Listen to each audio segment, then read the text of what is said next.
ప్లేస్లో ఒక చిన్న పరిచయం నిజంగా ఆ గెస్ట్కి నేను ఎప్పటికీ రుణపడున్నాను. ముందైతే గెస్ట్కి వెల్కమ్ చెప్పేద్దాం. మ్యామ్ నమస్కారం. నమస్తే. మిమ్మల్ని ఇలా కలవడం చాలా సంతోషంగా ఉంది. ఇంకోటి ఏంటంటే ఐ డ్రీమ్లో మీరు మొట్టమొదటిసారిగా మాకు ఇచ్చే first interview. I'm really so excited. మీకు చాలా రుణపడున్నాను. ఎలా అంటే చాలామంది నాతో అన్నారు, విజయశాంతి గారి దగ్గరికి ఏ ఒక్క లేడీ వచ్చినా సరే ఆవిడ ఒక్కసారి మాట ఇస్తే మాట తప్పరు అని. అందరు ఇలాగ చెప్తారులే అనుకున్నాను. నాది ఒక చాలా చిన్న పరిచయం. యాక్చువల్లీ నేను మీకు గుర్తున్నాను అనుకున్నాను. సరిలేరు నీకెవరు షూటింగ్ అప్పుడు కలిసాం, మీరు నన్ను అడిగారు. Yes ma'am. సో అప్పుడు అడిగింది ఇప్పుడు కుదిరింది. నిజం మ్యామ్.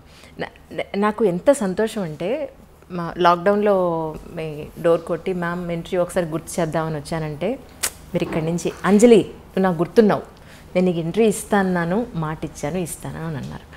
మాట ప్రకారం అలాగే నిలబెట్టుకున్నారు. Thank you. నాకు ఇప్పుడు అనిపిస్తుంది ఏంటి అంటే మీలాంటి వాళ్ళు కదా నిజంగా రాజకీయాల్లోకి రావాలి. మాట ఇచ్చారు అని అంటే అది నిలబెట్టుకునే మనుషులు కదా రాజకీయాల్లో ఉండాలి. But really ma'am such a great meeting with you. Thank you. చాలా చాలా సంతోషంగా ఉంది. అది నేను నా సంతోషం చెప్పలేకపోతున్నా ఒక్క మాట. మన ఇంటర్వ్యూ మొదలు పెడతాం, ఇలా ఇంటర్వ్యూ మొత్తం పోడుతూనే ఉంటారు. Really ma'am, really ma'am. Ma'am actually మీ లైఫ్ని ఒక 3 పార్ట్స్గా తీసుకుంటే, ఒకటి మీ పర్సనల్ లైఫ్, 2 సినీ రంగ ప్రవేశం, 3 రాజకీయ జీవితం. ఈ మూడింటిని ఐ డ్రీమ్లో ఒక బయోగ్రఫీ లాగా కమింగ్ జనరేషన్స్ ఎప్పుడు ఆల్మోస్ట్ యూట్యూబ్లో 100 సంవత్సరాలు ఉంటుందట. సో దీని ఒక బయోగ్రఫీ లాగా తీసుకుని మీ జీవితంలో ఈ 3 ఎలిమెంట్స్లో ఇంపార్టెంట్ ఎలిమెంట్స్ని అలా డీటెయిల్డ్గా తీసుకుందానే ఉద్దేశంతో వచ్చిన కారణం. ఈ అవకాశాన్ని ఇచ్చిన మీకు నిజంగా చాలా చాలా ధన్యవాదాలు. ఒక్కసారి ఇప్పుడు దసరా నవరాత్రులు నడుస్తున్నాయి, చాలా డిఫరెంట్గా పెట్టారు బొట్టు. ఈ బొట్టుకి దసరాకి లేదు, నేను దీక్షలో ఉన్నాను. నేను ఆ పూజ చేస్తున్నాను, నేను నవరాత్రి పూజలు. సో కొన్ని పూజలు అంటే నేను డెఫినెట్గా నేను చేస్తూ ఉంటాను. సో ఇది నవరాత్రి కాబట్టి అమ్మవారికి ఆ దీక్షలో ఇంకా చేస్తున్నాను నేను. ప్రశాంతంగా ఉంటుంది మాకు, అంటే మార్నింగ్ అన్ని పూజలే ఉంటాయి కదా మాకు. గేట్ లోపలికి వస్తుంటేనే గేట్లోకి వస్తుంది ఒక ఫ్లేవర్, ఒక పువ్వుల వాసన, ఒక అగరబత్తి ధూపం. అది ఇల్లంతా మొత్తం పూజలు అగరబత్తులు అన్నీ ఉంటాయి. ఇంకా దేవుడు అంటే ఆ పూజ అంటే ఇంకా దానికి మనం టైం కేటాయిస్తూ ఉంటాం. కాకపోతే రాజకీయం మాకు ఉంటుంది, తప్పదు. సో దేవుడికి ఇవ్వాల్సిన సమయం ఆ సమయం నేను ఇచ్చేస్తాను. మార్నింగ్ నేను ప్రశాంతంగా ఉంటుంది ముందు. ఈ అంటే పర్టికులర్గా ఆ బుట్ట అలా పెట్టడానికి కారణం ఏదైనా ఉందా అండి? ఏమో నాకు తెలీదు. దేవుని దండం పెట్టుకుంటా అలా పెట్టేస్తాను అంతే. ఇలా పెట్టాలి అలా పెట్టాలని ఏమి ఉండదు. అది ఆ పూజ చేసినంతసేపు స్వామిలో ఆ లీనమైపోతున్నట్టు ఉంటుంది. సో అది అయిన తర్వాత అమ్మవారి దీవెనలతో బుట్ట అలా పెట్టేసుకుంటాను. మరి అది అంటే సుమంగళీళ్ళు ఎప్పుడు ఇలా పెట్టాలి ఒకటి ఉంటుంది లెక్క, ఇదేమో అమ్మవారిది. అది ఒక్కసారి మీ ఫ్యామిలీ గురించి, అమ్మ నాన్న. ఫ్యామిలీ గురించి చెప్పాలంటే నేను, మా మదరు, మా ఫాదరు, ఒక అన్నయ్య, నలుగురమే. కథ ఫ్యామిలీ పరంగా చూసుకుంటే చాలా పెద్ద ఫ్యామిలీ. బట్ మా మదర్కి ఫాదర్కి నేను మా అన్నయ్య ఆయన జస్ట్ ఒక 2-3 ఇయర్స్ బ్యాక్ చనిపోయారు. సో నేను ఒక్కదానే ఉన్నాను. అండ్ ఇప్పుడు నేను నా భర్త, అంతే, ఇద్దరమే. చిన్న ఫ్యామిలీ ఇప్పుడు. కానీ మీ గురించి తెలుసుకోవాలి ఇంటర్వ్యూ కోసం అన్నప్పుడు నాకు యూట్యూబ్లో చాలా వీడియోలు మీ నాన్నగారు అంటే మీకు చాలా ఇష్టమని, మీరు షూటింగ్ టైంలో ఉన్నప్పుడు నాన్నగారు కాలం చేశారని, దాన్ని అసలు ఆ టైంలో మీరు కళ్ళు తిరిగి పడిపోయారని కూడా కొన్ని వీడియోలో చెప్పడం జరిగింది. ఒక్కసారి నాన్నగారి గురించి తెలుసు. యాక్చువల్గా దేవాలయం షూటింగ్ చేస్తున్నాం, అమరావతి, గుంటూరు నుంచి అమరావతి.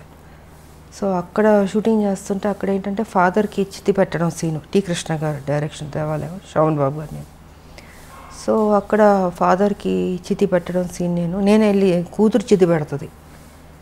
ఆ సమయంలో ఏంటంటే ఇక్కడ చెన్నైలో అప్పుడు మా నాన్నగారు పోవడం జరిగింది. నాకు తెలీదు, చెప్పలే, టి కృష్ణ గారు ఎవరు చెప్పలే. సరే ఈవినింగ్ షూటింగ్ అంతా అయిన తర్వాత ఇన్ఫర్మేషన్ వచ్చింది. ఇప్పుడంటే మనకు సెల్ ఫోన్స్ ఉన్నాయి, అప్పుడంతా ల్యాండ్ లైన్, టైం పట్టేది, దొరికేది కాదు. ఐ థింక్ 6:37కి టి కృష్ణ గారికి వచ్చింది మెసేజ్ ఇలాగా ఫాదర్ పోయారనేసి. సో ఆయన ఏం చేశారంటే పోయారని చెప్పలే నాకు. నైట్ షూటింగ్ ఉండింది, డే అంతా శ్మశానంలో షూటింగు, నైట్ వచ్చి ఈ దశావతారాలు పాటలు తీస్తున్నాం అది. సో దానికి నేను డ్రెస్ చేంజ్ చేసుకోవడానికి క్లాసికల్ డ్రెస్ చేసుకుని రెడీ అయ్యి వస్తున్నాను. టి కృష్ణ గారు అన్నారు, ఇలా నాన్నగారికి బాగాలేదంట, బయలుదేరమ్మన్నారు అన్నారు. అంతే చెప్పారు. ఏమైందంటే లేదు బాగాలేదన్నారు, అంతే టెన్షన్ అవ్వబాకమ్మా, బాగాలేదన్నారు అన్న. సరే ఆల్మోస్ట్ అన్ని ట్రైన్లు వెళ్ళిపోయినాయి. నైటు అంటే అమరావతి నుంచి గుంటూరుకు రావాలి కదా, వచ్చేటప్పటికి 11-12 అయినట్టుంది నాకు. ఇంకా 12 లాస్ట్ ఒక ట్రైన్ ఉండింది, ఆ ట్రైన్ పట్టుకుని నేను చెన్నైకి వచ్చాను. చెన్నైకి వచ్చి ఇంటికి వచ్చి చూసేటప్పటికి నాన్నగారు పడుకుని ఉన్నారు. నాకేం అర్థం కాలే, అట్లా టోటల్గా అప్సెట్ అయిపోయి మదర్ అక్కడ కూర్చున్నారు. ఆవిడ వస్తుంది, నాకేం అర్థం కావట్లేదు. ఎందుకంటే మా నాన్నగారు అంటే చాలా ఇష్టం నాకు నిజంగా. సో ఇంకా అలాగా ఆయన చనిపోవడం జరిగింది. అండ్ దాని తర్వాత మళ్ళీ 1 year గ్యాప్లో మా మదర్ పోయారు. అంటే ఒక దెబ్బ మీద ఇంకొక దెబ్బ. ఆ ఏజ్ చిన్నపిల్లని ఏం తెలుస్తుంది మనకి, తల్లిదండ్రులు ఉండాలని కోరుకుంటాం. అలాంటిది నాన్నగారు ఎన్నో కళ్ళుగా అన్నారు నా కూతురు పెద్ద స్టార్ అవ్వాలి అనేసి. సో ఆ టైం అప్కమింగ్ స్టేజ్ అప్పుడంతా. ఆ సమయంలో ఆయన లేకపోవడం అన్నది పెద్ద సెట్ బ్యాక్ నాకు, నా జీవితంలో పెద్ద బ్లో నాకు. ఇంకా అక్కడి నుంచి మళ్ళీ కోలుకుంటూ మళ్ళీ ముందుకెళ్తుంటే మళ్ళీ మా మదరు ఇంకా ఇది జీవితం అనుకుని ఇంకా అన్నీ నేనే భుజాన్ని వేసుకొని దిగమింగుకొని బాధ్యత తీసుకుని ఇంకా పనే నాకు సర్వస్వం అనుకుని ముందుకెళ్ళడం జరిగింది. అలా జరిగింది మా మదర్ ఫాదర్ది.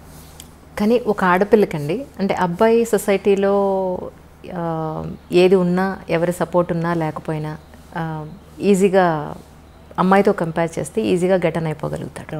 కానీ ఒక అమ్మాయికి పేరెంట్స్ సపోర్టు, పేరెంట్స్ తర్వాత ఒక మంచి భర్త సపోర్ట్ లేకపోతే అంత ఈజీగా ఏ ప్రొఫెషన్లో ఉన్నా పైకి రావడం ఈజీ కాదమ్మా, చాలా టఫ్ అది.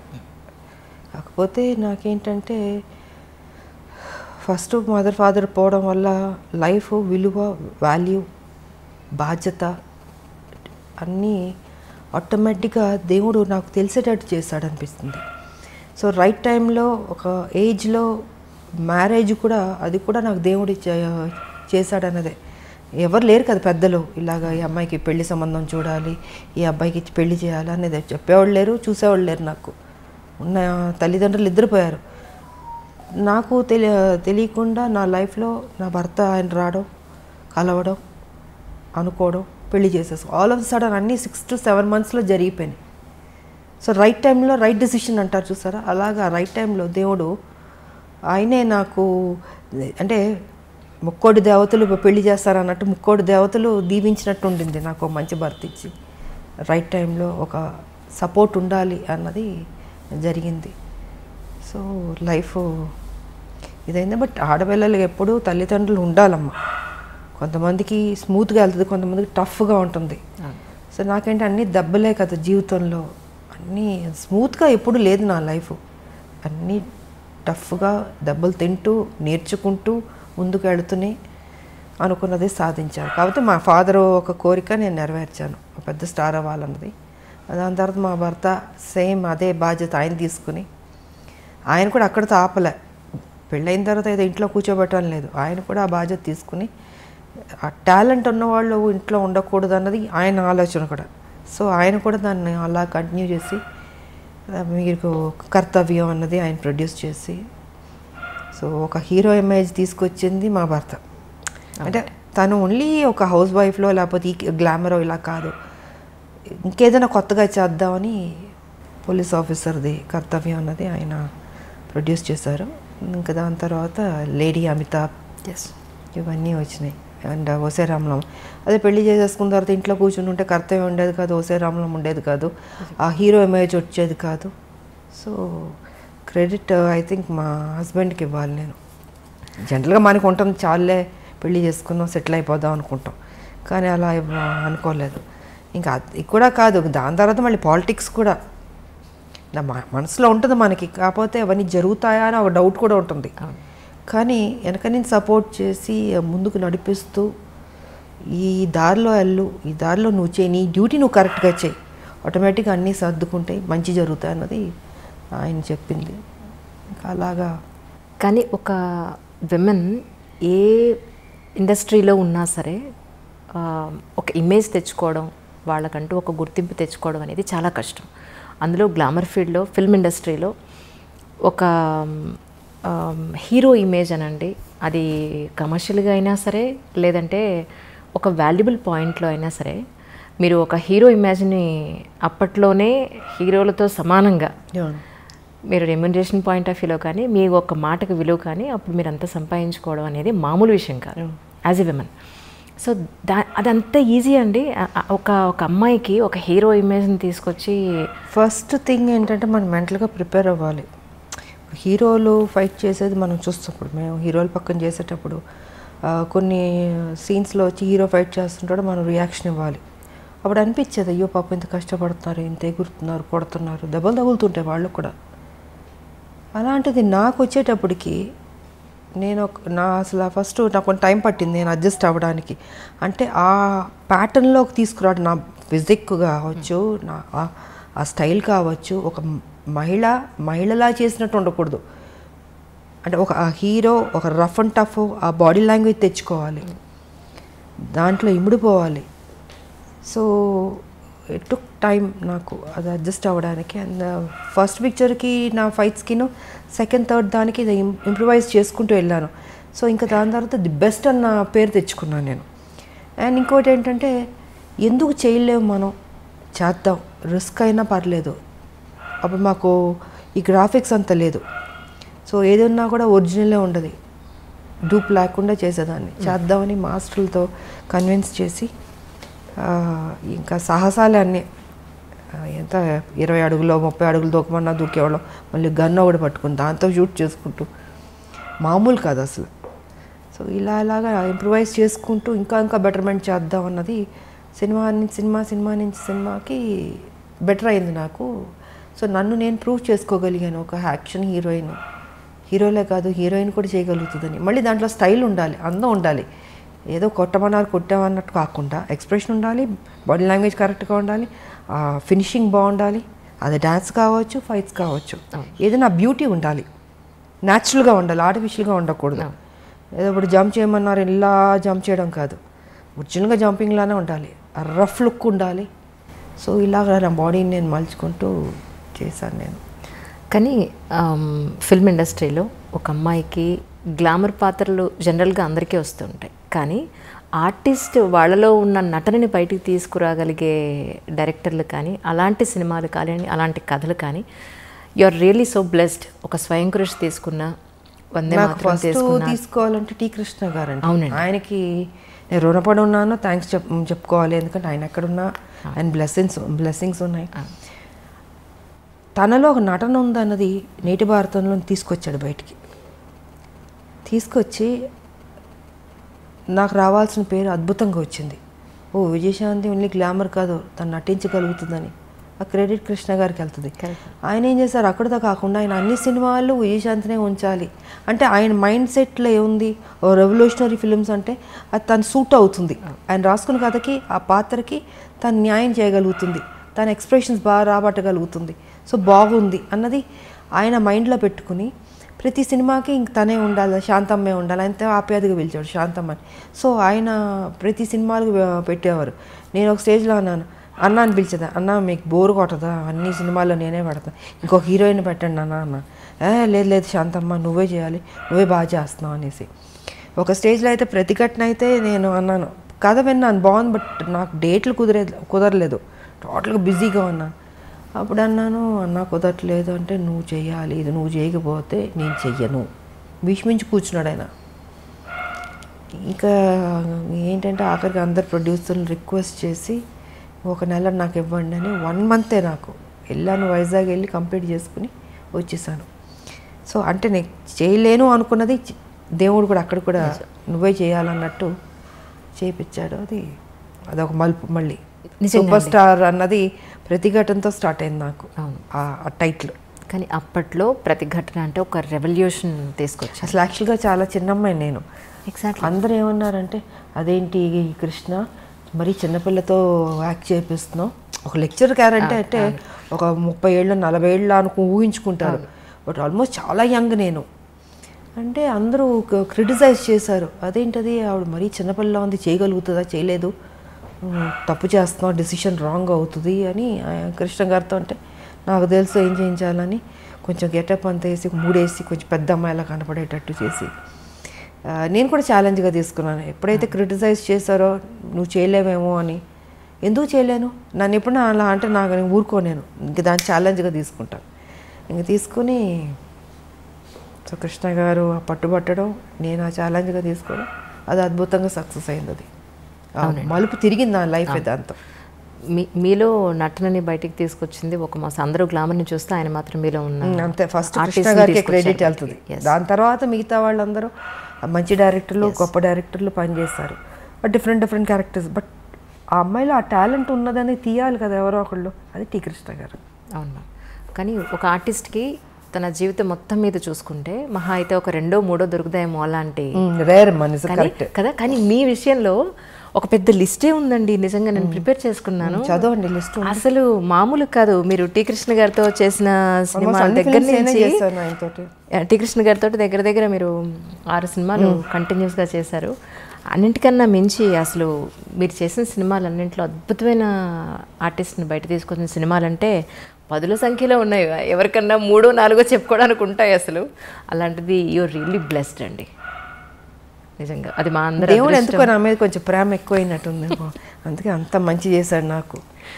మనసు మంచిది కాబట్టి మంచిగా జరుగుతుంది. నిజంగా నేను ఎప్పుడు ఎవరి గురించి చెడుగానో నాకు అనవసరం, నా పని, నా డ్యూటీ, నా ఇల్లు, అంతే. ఇదే నా ప్రపంచం అనుకున్నాను నేను. కానీ అదే ఒక అమ్మాయికి ఎక్కడన్నా మీకు తెలుసుండి ఒక అమ్మాయికి ఎక్కడన్నా అన్యాయం జరిగింది అని అంటే మాత్రం నిజంగా రామలం బయటకు వస్తుంది అనేది మొన్న అమ్మాయి విషయంలో చిన్నపిల్ల. అది మహిళలకి ఎప్పుడు న్యాయం జరగాలనేది మాత్రం నేను ఫస్ట్ నుంచి పోరాడుతూనే ఉన్నాను. నా వాయిస్ రేస్ చేశాను. నేను బాధగా ఉంటుంది, ఎందుకంటే ఒక మహిళగా నాకు తెలుసు ఆ కష్టాలు, ఎంత కష్టపడితే కానీ పొజిషన్కి రారు, ఎంత స్ట్రగుల్ అవ్వాల్సి వస్తుంది. ప్రతి చోట అడ్డంకి ఉంటుంది. అంటే మన ప్రొఫెషన్లో ఏ ప్రొఫెషన్ ఎన్నుకున్నా దాంట్లో అచీవ్ చేయడానికి అడ్డుపొలలు వేస్తూ ఉంటారు, వెనక్కి లాగుతుంటారు. సో ఆ పెయిన్ కానీ నాకు తెలుసు. అది కాక మొన్న జరిగిన ఇన్సిడెంట్ అయితే అది మరీ దారుణం అమ్మ. నాకు నిజంగా అది ఆ మధ్యన ఒక 3 months బేబీ, మళ్ళీ అది రిపీట్ చేయాలంటే మళ్ళీ నా మూడ్ పాడైపోద్ది. అది అంటే ఎలాంటి ప్రపంచం ఎలాగైపోతుంది, బాగుపడద్దు అనుకుంటే ఇంకా ఇంకా వర్స్ట్ అవుతుంది ఏంటి అన్నది నిజంగా బాధగా ఉంది. అది తెలియదు మరి మారాలమ్మా. అదే మొన్న చాలా రోజుల తర్వాత మీరు ఆ ఇష్యూ గురించి ఆ శవం అతనిది కాదు, మీరు అసలు ఏం చేశారో చెప్పండి అని డిపార్ట్మెంట్ వాళ్ళని. బికాస్ ఫస్ట్ లేదంటారు కదా, ఉందంటారు. అంటే ఒక వ్యక్తిని పట్టుకోవడానికి ఎందుకు ఇంత గేమ్ అనేది నేను చెప్పదలుచుకుంది ఆ రోజు. నిజంగా నడి రోడ్డు మీద చంపాలి వాడిని, అంత కోపం వచ్చింది నాకు. సరే ఇంకా వీళ్ళు చేసే పోలీసులు చేసే గేమ్ అన్నీ చేస్తుంటారు, ఎన్కౌంటర్లు చేస్తారు, ఇవన్నీ చేస్తారు. బట్ ఏదైనా అది కరెక్ట్ కాదమ్మా. అది వాళ్ళకి ఎలా వస్తుంది ఈ ఆలోచన తెలియట్లేదు నాకు. పాప ఆ తల్లిదండ్రులు నిజంగా, ఆ తల్లి నేను ఓదార్చలేకపోయినా, ఆవిడ కంటిన్యూస్ ఏడుస్తూనే ఉంది. ఆ పెయిన్ ఎంత ఉంటుందమ్మా నిజంగా, చాలా బాధ వేసింది నాకు. అండ్ నాకు వచ్చిన కోపాన్ని వాడిని అక్కడే పట్టుకుని కొడదామా చంపుదామా అని అంత కోపం వచ్చింది నాకు నిజంగా. అసలు ఆ చంటి బిడ్డ ఎంత ముద్దుగా ఉంది ఆ పాప. నిజమా, వాడికి ఒక బిడ్డ ఉన్నట్టుంది. ఐ డోంట్ నో మరి ఇలా మైండ్లో ఏమైనా దెయ్యం దూరుతుందా, రాక్షసులానో కూర్చుంటారో తెలియదు మరి. చిచి, సమాజం పాడైపోయిందమ్మా చాలా మ్యామ్. నిజం. మెయిన్ ఈ డ్రగ్స్ వల్ల వాళ్ళు ఏం చేస్తున్నారో వాళ్ళకి తెలియకపోవడం వల్ల గవర్నమెంట్ ప్రతి స్టేట్లో గవర్నమెంట్ చాలా సీరియస్గా తీసుకోవాలి ఈ విషయం మాత్రం. అంటే ఆ మత్తులో తేడా తెలియట్లేదు వాళ్ళకు కూడా, తల్లి చెల్లి బిడ్డ అన్న తేడా కూడా లేకుండా మృగంలాగా తయారైపోయారు. సో డ్రగ్స్ అనేది కంట్రోల్ చేయాలి, లేకపోతే టోటల్గా చట్టాలు ఇంకా స్ట్రాంగ్ చేయాల్సిందే. నాన్నగారు కాలం చేసిన తర్వాత మళ్ళీ టి కృష్ణ గారు కాలం చేసినప్పుడు మీరు అంతగా కదిలిపోయారని చెప్పి విన్నాను మ్యామ్. అసలు అంటే ఆయన సినిమాల ద్వారా మీలో ఉన్న నటీమణిని బయటకు తీసుకురావడం ఒకటే కాకుండా ఆయనతో ఉన్నంత బాండింగ్ అంటే ఏం చెప్తారు మ్యామ్?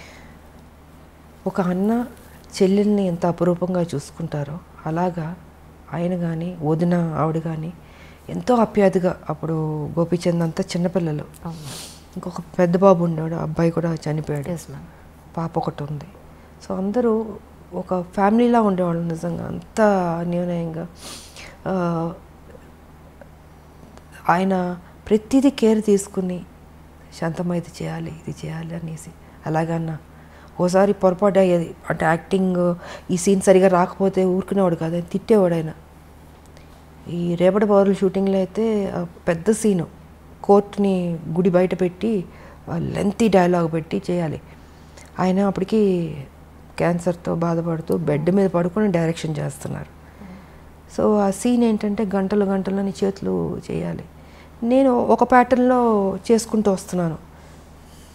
వస్తే కట్ చేసి చేతులు ఇలాగ చేయాలి కదా, ఎందుకు ఇలా ముడుచుకుని చెప్తావు డైలాగు డామ్ డూమ్ అని తిట్టేశాడు ఆయన. నాకు అర్థం కాలే, ఎప్పుడు నేను చూడలేదు ఆయన్ని అంత ఎమోషన్ అయ్యి కోపం రావడం అన్నది. ఒక నిమిషం కూర్చుని పోయాను, నేను ఎక్కడ పొరపాటు చేస్తున్నాను అనుకుని చూసుకుని నాకు కొంచెం టైం అన్నాను. వెళ్ళి 5 minutes కూర్చుని ప్రిపేర్ అయ్యాను, వచ్చాను, సింగిల్ టేక్లో ఓకే చేస్తాను. అంటే ఎక్కడో పొరపాటు జరగచ్చు, అంటే ఆయన మైండ్లో ఇలాగ ఈ క్యారెక్టర్ ఇలా చేయాలి, వైల్డ్గా చేతులని చూపించి అది ఇది ఇలా చేయాలని అని ఉంది. నేను ఒక ప్యాటర్న్లో డైలాగ్ చెప్పుకుంటూ మామూలుగా చేసుకుంటూ వెళ్ళినా, అది కాదు, నాకు అది కావాలి. సీరియస్గా అరిచేసాడు మొత్తం క్రౌడ్, అందరూ జనాలు. నాకు కొంచెం అప్సెట్ అయ్యాను నేను, ఇదేంట్రా ఇది ఫస్ట్ టైం. బట్ తెలుసు ఆయన హెల్త్ బాగాలేదని తెలుసు. సరే నాకు 5 minutes అని వెళ్ళి కూర్చుని మళ్ళీ నేను ఏ రకంగా చేస్తా బెటర్ అని రివైజ్ చేసుకుని వెళ్ళి చేశాను. I was happy. సో ఇలా ఉండేదమ్మా ఆయనది. అండ్ ఇంకోటి ఏంటంటే ఆయన చనిపోయినప్పుడు నేను ఊటీలో ఉన్నాను. సో ఊటీలో నాకు తెలిసింది వై హరికృష్ణ గారు ఉన్నారు. అప్పుడు కళ్యాణ తాంబూలం షూటింగ్ శోభన్ బాబు గారు నాది జరుగుతుంది. అంటే అప్పుడు తెలిసేటప్పటికి డెఫినెట్గా ఆయన నాకు ఒక గురువు, నాకు ఒక అన్న, అంత కేర్ తీసుకున్న లైఫ్ ఇచ్చిన ఒక గొప్ప వ్యక్తి. ఆయన చనిపోతే మనం ఎలా వదిలేస్తామని అక్కడి నుంచి ఊటీ నుంచి ట్రైన్ పట్టుకుని మొత్తం 2 ట్రైన్లు మారి వెళ్ళాను. నేను వెళ్ళి శ్మశానానికి వెళ్ళేటప్పటికి ఆల్మోస్ట్ అన్నీ అయిపోయినాయి. నేను రీచ్ అయ్యేటప్పటికి వదునున్నారు ఆవిడ అక్కడ. ఇంకా అప్సెట్ అయిపోయాను నేను, అంత గౌరవం నాకు ఆయన అంటే. సో అలా జరిగింది టి కృష్ణ గారు. కానీ టి కృష్ణ గారు కాలం చేసిన తర్వాత వాళ్ళ పిల్లలని చాలా దగ్గరుండి మీరు చూసుకుని వాళ్ళ చదువులతో సహా మీరు పట్టించుకున్నారని అన్నారు, అది ఎంతవరకు నిజం? అలాగని కాదు, వాళ్ళది ఏంటంటే వాళ్ళు ఎవరి దగ్గర ఏమి తీసుకోరు. వదిన ఆవిడ క్యారెక్టర్ ఏంటంటే ఒకళ్ళ సాయం తీసుకోదు ఆవిడ ఫస్ట్ నుంచి. ఆవిడ ఒక డిఫరెంట్గా, సో వాళ్ళ ఒక మెథడ్లో వాళ్ళ ఒక పద్ధతిలో వాళ్ళ లైఫ్ అలా ఉండేది. వీళ్ళు నాకు ఇది హెల్ప్ చేయాలి, ఈ హెల్ప్ తీసుకుంటాం అంటే తీసుకోరు వాళ్ళు. కొన్ని సందర్భాల్లో అడిగాము మేము, బట్ లేదు. సరే అనేసి ఇంకా పిల్లలు ఇంకా ఫారెన్ వెళ్ళి చదువుకుని, ఇంకొక అబ్బాయి ఏమో ఇంకా నేను నా ప్రొఫెషన్లో నేను తిరుగుతూ ఇలా ఉండేది. మధ్యలో బాబురావు ఆయన ఉండేవారు ప్రొడ్యూసరు.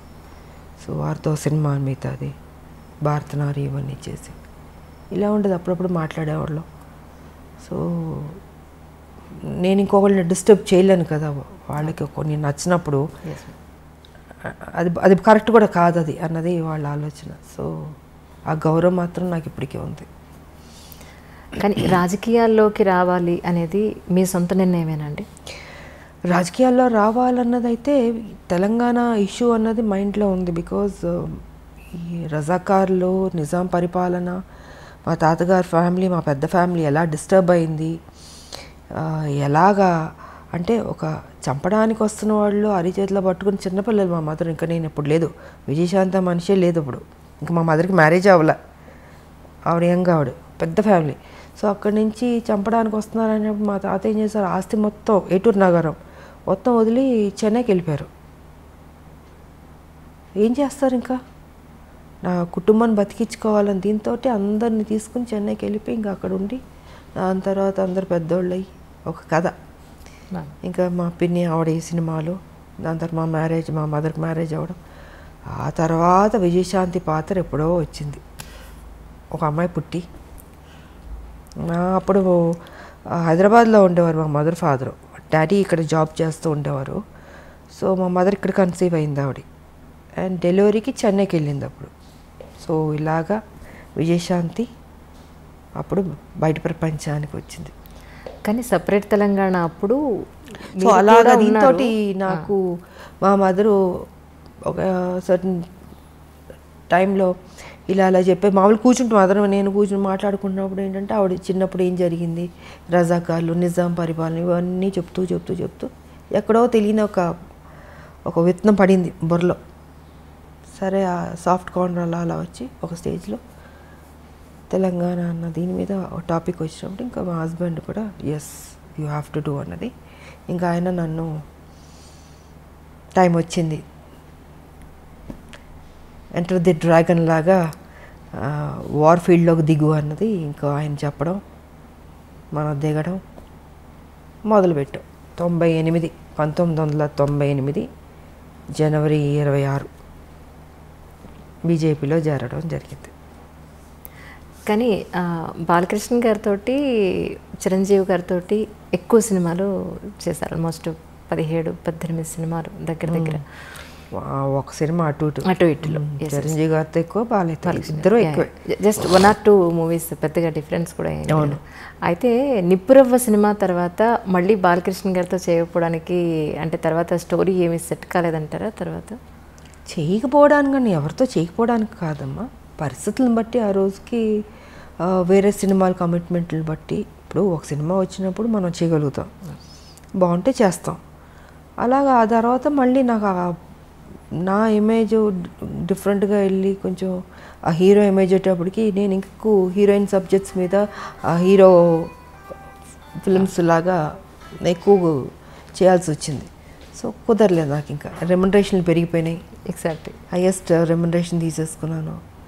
సో న్యాచురల్గా నేను ఒక హీరో అయిపోయాను కాబట్టి ఇంకా నా సినిమాలు నేను చేసుకుంటూ ముందుకు వెళ్ళాల్సి వచ్చింది. అలాగా గ్యాప్ వచ్చింది అంతేగాని ఇంకేంటి. ఒక హీరోయిన్గా అప్పటి వరకు హీరో పక్కన హీరోయిన్గా యాక్ట్ చేసిన ఒక హీరోయిన్, టాప్ మోస్ట్ హీరోయిన్.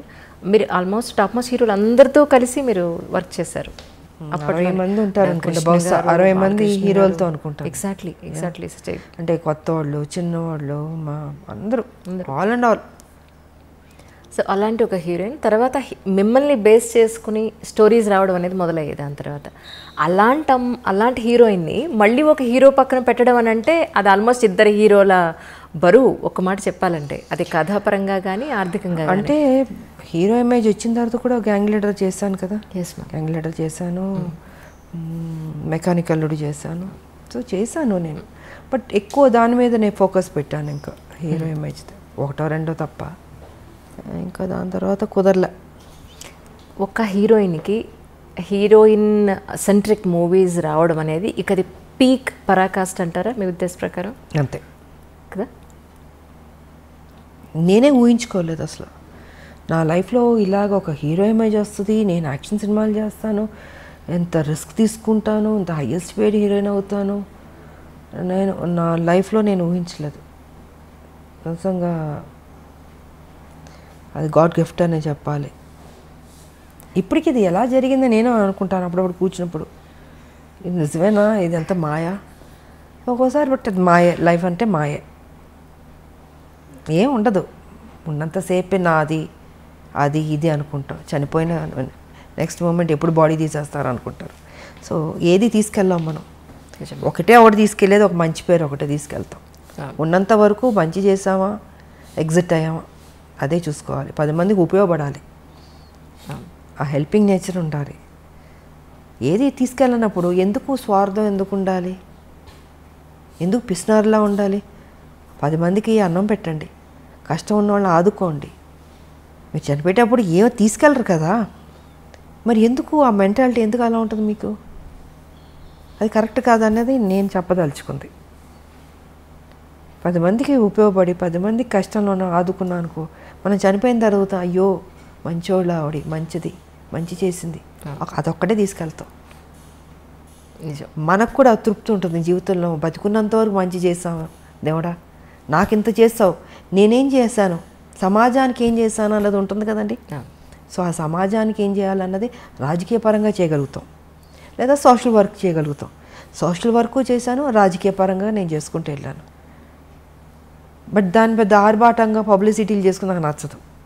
మొన్న కూడా మీ పుట్టినరోజు నాడు ఎంతమంది వచ్చారు మ్యామ్ ఆ రోజు? నేను చెప్పాను, నేను చూపించుకోను. అవును, నాకెందుకు అది, నాకు అది పబ్లిసిటీ చేస్తుంటే నువ్వు నిజంగా సేవ చేసినలాగా ఉండదు, స్వార్థం కోసం అన్నట్టు ఉంటుంది. సో అందుకే వదిలేయండి, నాకు తోచింది నేను చేసుకుంటూ వెళ్ళిపోతుంటాను అన్నది నా ఆలోచన విధానం. తల్లి తెలంగాణ పార్టీ కింద మీరు చాలా వైద్య సేవలు కూడా అందించారు అప్పట్లో. సో దాని గురించి కూడా ఎక్కడ మీరు ఎప్పుడూ చెప్పుకోలేదు. అదే నేను చెప్పనమ్మా, చదివించే వాళ్ళని చదివిస్తాం, ఇంకా ఆర్థిక పరంగా అందిస్తాం, ఇవి చాలా రకరకాలు ఉంటాయి, మళ్ళీ చెప్పుకోవడం ఎందుకు వేస్ట్. సో నాకు తృప్తి, నా జీవితంలో ఇది ఒక మంచి చేస్తాను, ఒక చిన్న సాటిస్ఫాక్షన్. నాకు ఎవరికైనా ఏదైనా చేస్తే ఎందుకో తెలియదు, ఒక ఆనందం వస్తుంది. నాకు చేసుకోవడం కన్నా ఎదుటోళ్ళు చేస్తే సంతోషపడతాను నేను. సో నా లైఫ్ పద్ధతి అది.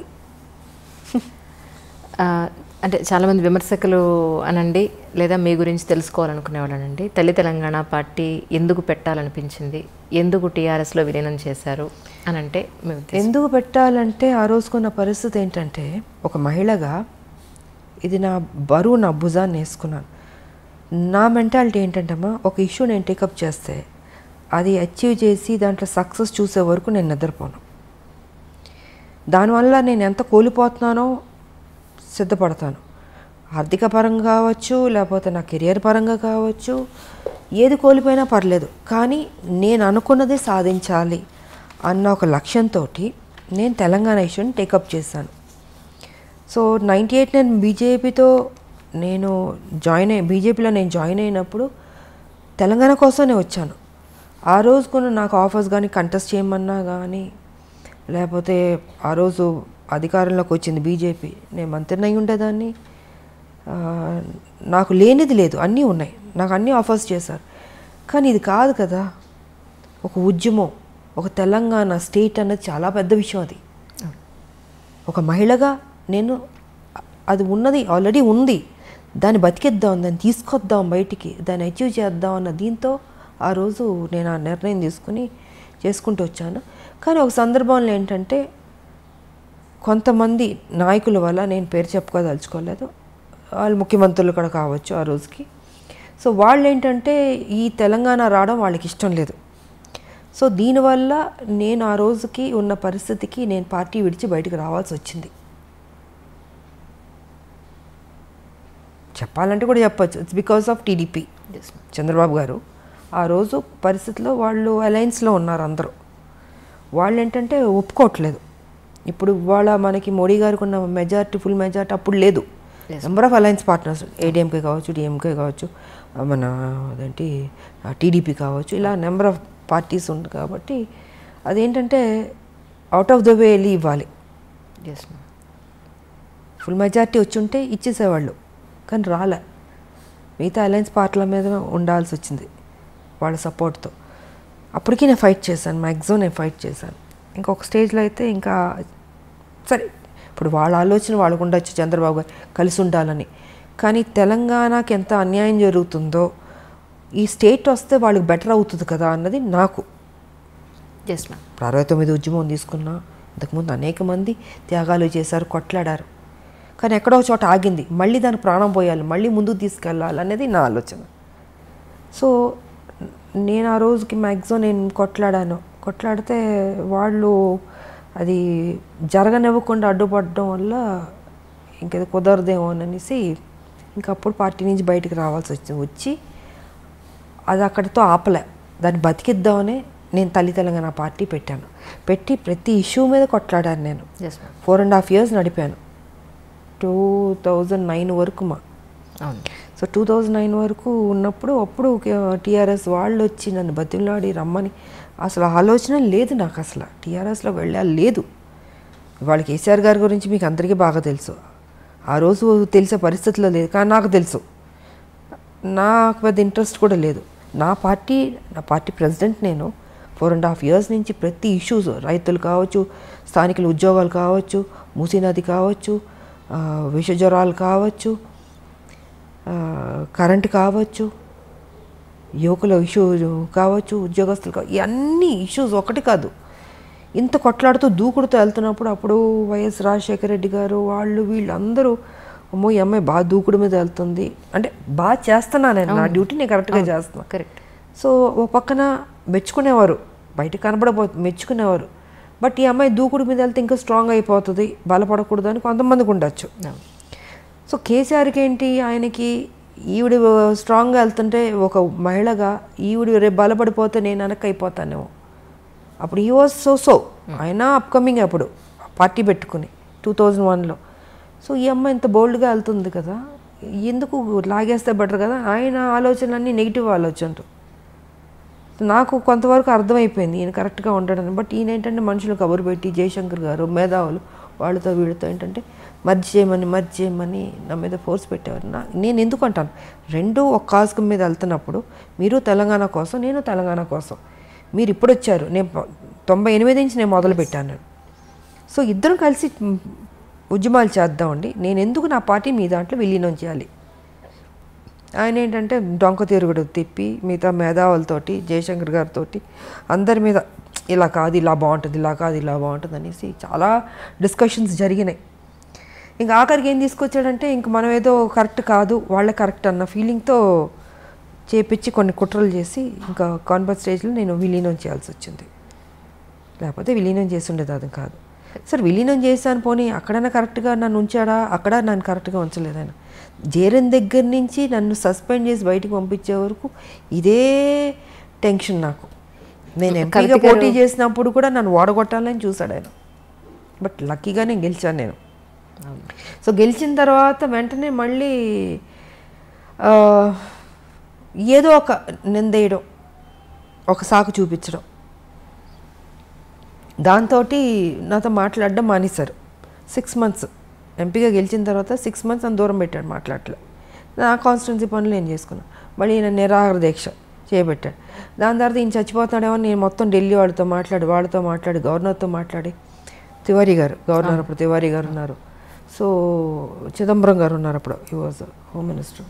సో మిగతా అందరితో మాట్లాడి ఈయన నిరాగదీక్ష చేస్తున్నారు, ఆయన చనిపోతాడేమో అండి, హెల్ప్ చేయండి ఆయన్ని. అప్పటికి మాటలు లేవు నాకు ఆయనకి. సో ఈ రకంగా చేసాం. అప్పుడు ఆ సందర్భంలో మళ్ళీ ఆయన కలిసి ఆయన హాస్పిటల్లో ఉన్నప్పుడు అప్పుడు మాట్లాడుకోవడం జరిగింది. మళ్ళీ మాట్లాడుకుని మళ్ళీ పార్టీలో మళ్ళీ మామూలైంది. మళ్ళీ మామూలైన తర్వాత మళ్ళీ నా మీద ఇదే అది ఎప్పుడు ఆయన ఒక టైం వెయిట్ చేస్తూ కూర్చున్నాడు, ఈవిని ఎప్పుడు బయటికి పంపించేద్దామని. సో 2013లో కాంగ్రెస్ ఇస్తున్నాం అని అనౌన్స్ చేసింది. అనౌన్స్ చేసిన నైటే నన్ను సస్పెండ్ చేస్తాడు. మేము ఆ మేడంని విజయశాంతి గారిని మేము సస్పెండ్ చేయలేదు, ఆవిడే పెట్టకుండా మీరు యూట్యూబ్ కాదని మీరు కప్పుకున్నారు అని చెప్పి మీరు యూట్యూబ్లోకి వెళ్ళొచ్చు. అక్కడ మొత్తం మీకు ఇవాళ కేసీఆర్ అసెంబ్లీ సాక్షిగానే అబద్ధాలు చెప్తున్నాడు. సో మీరు యూట్యూబ్కి వెళ్తే కేసీఆర్ 2013లో నన్ను సస్పెండ్ చేసింది ఆల్మోస్ట్ ఆల్ ద ఛానల్స్లో వచ్చింది. నైట్ 12 o'clock అది మీరు చూడొచ్చు. నేను జరిగింది చెప్తా, నాకు అబద్ధాలు చెప్పాల్సిన అవసరం నాకేం లేదు. కేసీఆర్ లాగా ఇవాళ అసెంబ్లీలో నేను 3 ఎకరాలు ఇస్తానని చెప్పి నెక్స్ట్ కట్ చేస్తే నేను అసలు ఆ మాట అన్నే లేదేదో అని చెప్తున్నాడు. యాజ్ అ చీఫ్ మినిస్టర్గా ఆయన ఇంత అసెంబ్లీ సాక్షిగా చెప్పి ఇవాళ ఏమైనా లేదు అంటున్నాడంటే ఆయన ఎలాంటి వ్యక్తి మీకే అర్థం కావాలి. సో జరిగింది నేను చెప్తున్నాను. 2013లో నన్ను సస్పెండ్ చేసిన తర్వాత నా కాన్స్టిట్యున్సీలో నేను ఎంపీగానే ఉన్నాను, నా పని చేసుకుంటూ ఉన్నాను. 2014లో పార్లమెంట్లో బిల్లు పాస్ అయింది. అప్పుడు బిల్లు పాస్ అవుతున్నప్పుడు నాకు ఆయనకి మాట్లాడలేదు, కానీ ఆ రోజు ఫస్ట్ టైం నన్ను వచ్చి ఎలా ఉన్నావు విజయ అని ఒకే ఒక మాట అన్నాడు, బాగున్నా అన్న. సో ఫైనల్గా అది ఆ రోజు ఇంకా లాస్ట్ డే. ఇంకా అప్పుడు కాంగ్రెస్ పొన్నం ప్రభాకర్ వీళ్ళందరూ చాలామంది ఉన్నారు. మీరు వస్తారా అన్నాను. నేను ఉంటాను అది అన్నాను. ఇంకా హౌస్ స్టార్ట్ అయిపోయింది. స్పీకర్ ఆవిడ వచ్చారు, ముందుకు వెళ్ళాను. వెల్ దగ్గరకు వెళ్ళి ఇంకా షౌటింగు, మిగతా వాళ్ళు ఆవిడ చదవబోతుంది బిల్లు. చదువుతుంటే మిగతా వాళ్ళందరూ అడ్డుపడడం, నేను దూకడం, నేను అది పట్టుకోవడం పేపర్లు చింపకుండాను. ఈయన చూస్తే ఈయన లేడు, అంటే ఆ ఘట్టంలో కూడా ఈయన లేడు. తెలంగాణ రావాలని ఇంట్రెస్ట్ లేదు ఆయనకి. ఉంటే ఆ ఒక్క ఎప్పుడు బిల్లు పాస్ అవుద్దని కొన్ని కోట్ల మంది ఎదురు చూస్తాం. ప్రపంచం మొత్తం తెలంగాణ వాళ్ళు అక్కడక్కడ ఉంటుంటారు కదమ్మా. సో అన్ని చోట్ల నేను తెలంగాణ వాళ్ళు ఎప్పుడు జరుగుతుందా, ఎప్పుడు బిల్లు పాస్ అవుద్దని ఉంటున్నారు. అలాంటి సమయంలో ఈయన అక్కడ కదా ఉండాలి, అక్కడ లేకుండాను బయటికి వెళ్ళిపోయాడు. సో ఆ లాస్ట్ మూమెంట్ వరకు కూడా నా డ్యూటీ నేను సిన్సియర్గా చేసి బిల్లు పాస్ అయింది. చాలా హ్యాపీ ఫీల్ అయ్యాను నేను. అవును మ్యామ్, ఆ టైంలో you're also one of the party. ఒక్కదాన్నే నేను ఉన్నది ఇద్దరు ఎంపీలు ఒక ఆయన లేడు, వచ్చాడు వెళ్ళిపోయాడు. సో చివరి వరకు బిల్లు పాస్ అయ్యే వరకు నేను ఉన్నాను. ఆ రోజు బిల్లు పాస్ అయింది, నేను అనుకున్నది సాధించాను. మొత్తం అంటే ఇంత ట్రావెలింగ్ పట్టింది నాకు. బీజేపీ నుంచి, నా తల్లి తెలంగాణ నుంచి, టీఆర్ఎస్ దగ్గర నుంచి, కాంగ్రెస్ దగ్గర నుంచి ఇంత ట్రావెలింగ్. ఈ ట్రావెలింగ్లో ఎక్కడ నా స్వార్థం చూసుకోలేదు. విజయశాంతి ఒక పెద్ద స్టారు, తెలంగాణ కోసం కొట్లాడుతుంది. ఆవిడ అడిగితే ఏదో ఇవ్వడానికి అన్ని పార్టీలు రెడీ. ఆయన మిగతా పార్టీలు అందరూ నాకు ఏం కావాలో తీసుకోండి, మా పార్టీలోకి రండి అన్నీ అడిగారు. కానీ ఎప్పుడూ పదవులకి కానీ దేనికి నేను లొంగలే. నేను దేనికి వచ్చాను? తెలంగాణ కోసం. అది నాకు ముఖ్యం. మీరు నాకు డబ్బులు ఆశ చూపించినా, పదవులు ఆశ చూపించినా, సీఎం పదవులు చూపించినా నాకు వద్దండి. నాకు తెలంగాణ ఇవ్వండి అని ప్రతి నిమిషం నేను టెన్షన్ పడ్డాను నేను. సో ఇలా జరిగింది నా కెరియర్, పొలిటికల్ కెరియర్ ఇంత స్ట్రగుల్తో కూడి. బట్ ఫైనల్గా నేను అనుకున్నది అచీవ్ చేశాను. అది నాకు ఎప్పుడైతే మీ తాతగారు అప్పటి రోజుల నుంచి ప్రాణం చేతపట్టుకుని మీరు అక్కడికి వెళ్ళారు, అవును, మళ్ళీ ఇన్నాళ్ల తర్వాత మీ కళ నెరవేరింది అనుకోవచ్చు. అదే రాస్తుంటుంది ప్రతి బియ్యం మీద పేరు రాసినట్టు నాకు రాసింది తెలంగాణ నువ్వు కొట్లాడాలి, పార్లమెంట్లో నీ చేతుల మీదుగా రావాలి అన్నది రాసినట్టుంది. అది జరిగింది. మరి ఇంతకుముందు ఇంతమంది ఎంపీలు గెలిచారు, ఎప్పుడు రాలేదు. ఫైనల్ ఇద్దరిలో ఒకళ్ళు. నా డ్యూటీ నేను సక్రమంగా చేశాను. సార్ విమర్శించే వాళ్ళు విమర్శిస్తారు, విమర్శించేటట్టు చేస్తారు కేసీఆర్. దీన్ని నేను పెద్ద పట్టించుకోవాల్సిన అవసరం లేదు. నా మనస్సాక్షికి తెలుసు, నా నిజాయితీ తెలుసు. నేను సిన్సియర్గా పనిచేస్తాను తెలంగాణ కోసం. రీసెంట్గా బీజేపీలో నాయకులు ఒక ఆయన అన్నారు ఏంటంటే, విజయశాంతి గారికి ఇప్పుడు కమింగ్ ఎలక్షన్స్లో ప్రత్యక్ష రాజకీయాల్లో పోటీ చేస్తున్నారండి, ఒక పెద్ద పోస్ట్ రాబోతోంది. ఎందుకు అని అంటే ఆవిడకి దేని మీద ఆశ లేదు, వాళ్ళకంటూ ఎవరున్నారండి, మొగుడు పెళ్ళం వాళ్ళిద్దరు తప్ప వాళ్ళకి ఇంకేం కావాలి. ఇప్పుడు వెనకాతల పిల్లలు ఉన్నారు, లేకపోతే ఇంకా పెద్ద ఫ్యామిలీ ఉంది, వాళ్ళ కోసం కూడబెట్టాలి అనేది లేదు. ఆవిడకి ఇంకేం కావాలి, సొసైటీ గురించి తప్ప ఇంకా పెద్దగా ఆలోచించే పరిస్థితి లేదు. మేడం అయితే ఆ పరిస్థితిలో ఉన్నారు కాబట్టి ఇప్పుడు ప్రత్యక్ష రాజకీయాల్లో చాలా డైరెక్ట్గా ఇప్పుడు నెక్స్ట్ ఎన్నికల్లో మీకు ఒక మంచి పోస్ట్ రాబోతోంది అని చెప్పని అన్నారు. ఇది ఎంతవరకు నిజం అంటారు? ఒకటమ్మా, నేను ఏనాడు పోస్టుల కోసం పరిగెత్తిందో తాపత్రయపడిందో నా లేదు. నా ప్రజలకు మేలు జరిగితే చాలు, నన్ను ఏం చేయమంటారు చెప్పండి, నేను చేస్తాను. నా జీవితం అన్యాయం అయిపోయినా పర్లేదు, కానీ నా ప్రజలు 4 కోట్ల ప్రజలు, వాళ్ళకి మేలు జరిగితే చాలు అన్నదే తప్ప ఇంతకాలం ఎన్ని నాకు రెడ్ కార్పెట్లు వేశారమ్మా. మీకు ఏం కావాలో చెప్పండి, మీరు మా పార్టీలో రండి, ఇది ఇస్తా అది ఇస్తా. నమస్కారం కూడా పెట్టాను.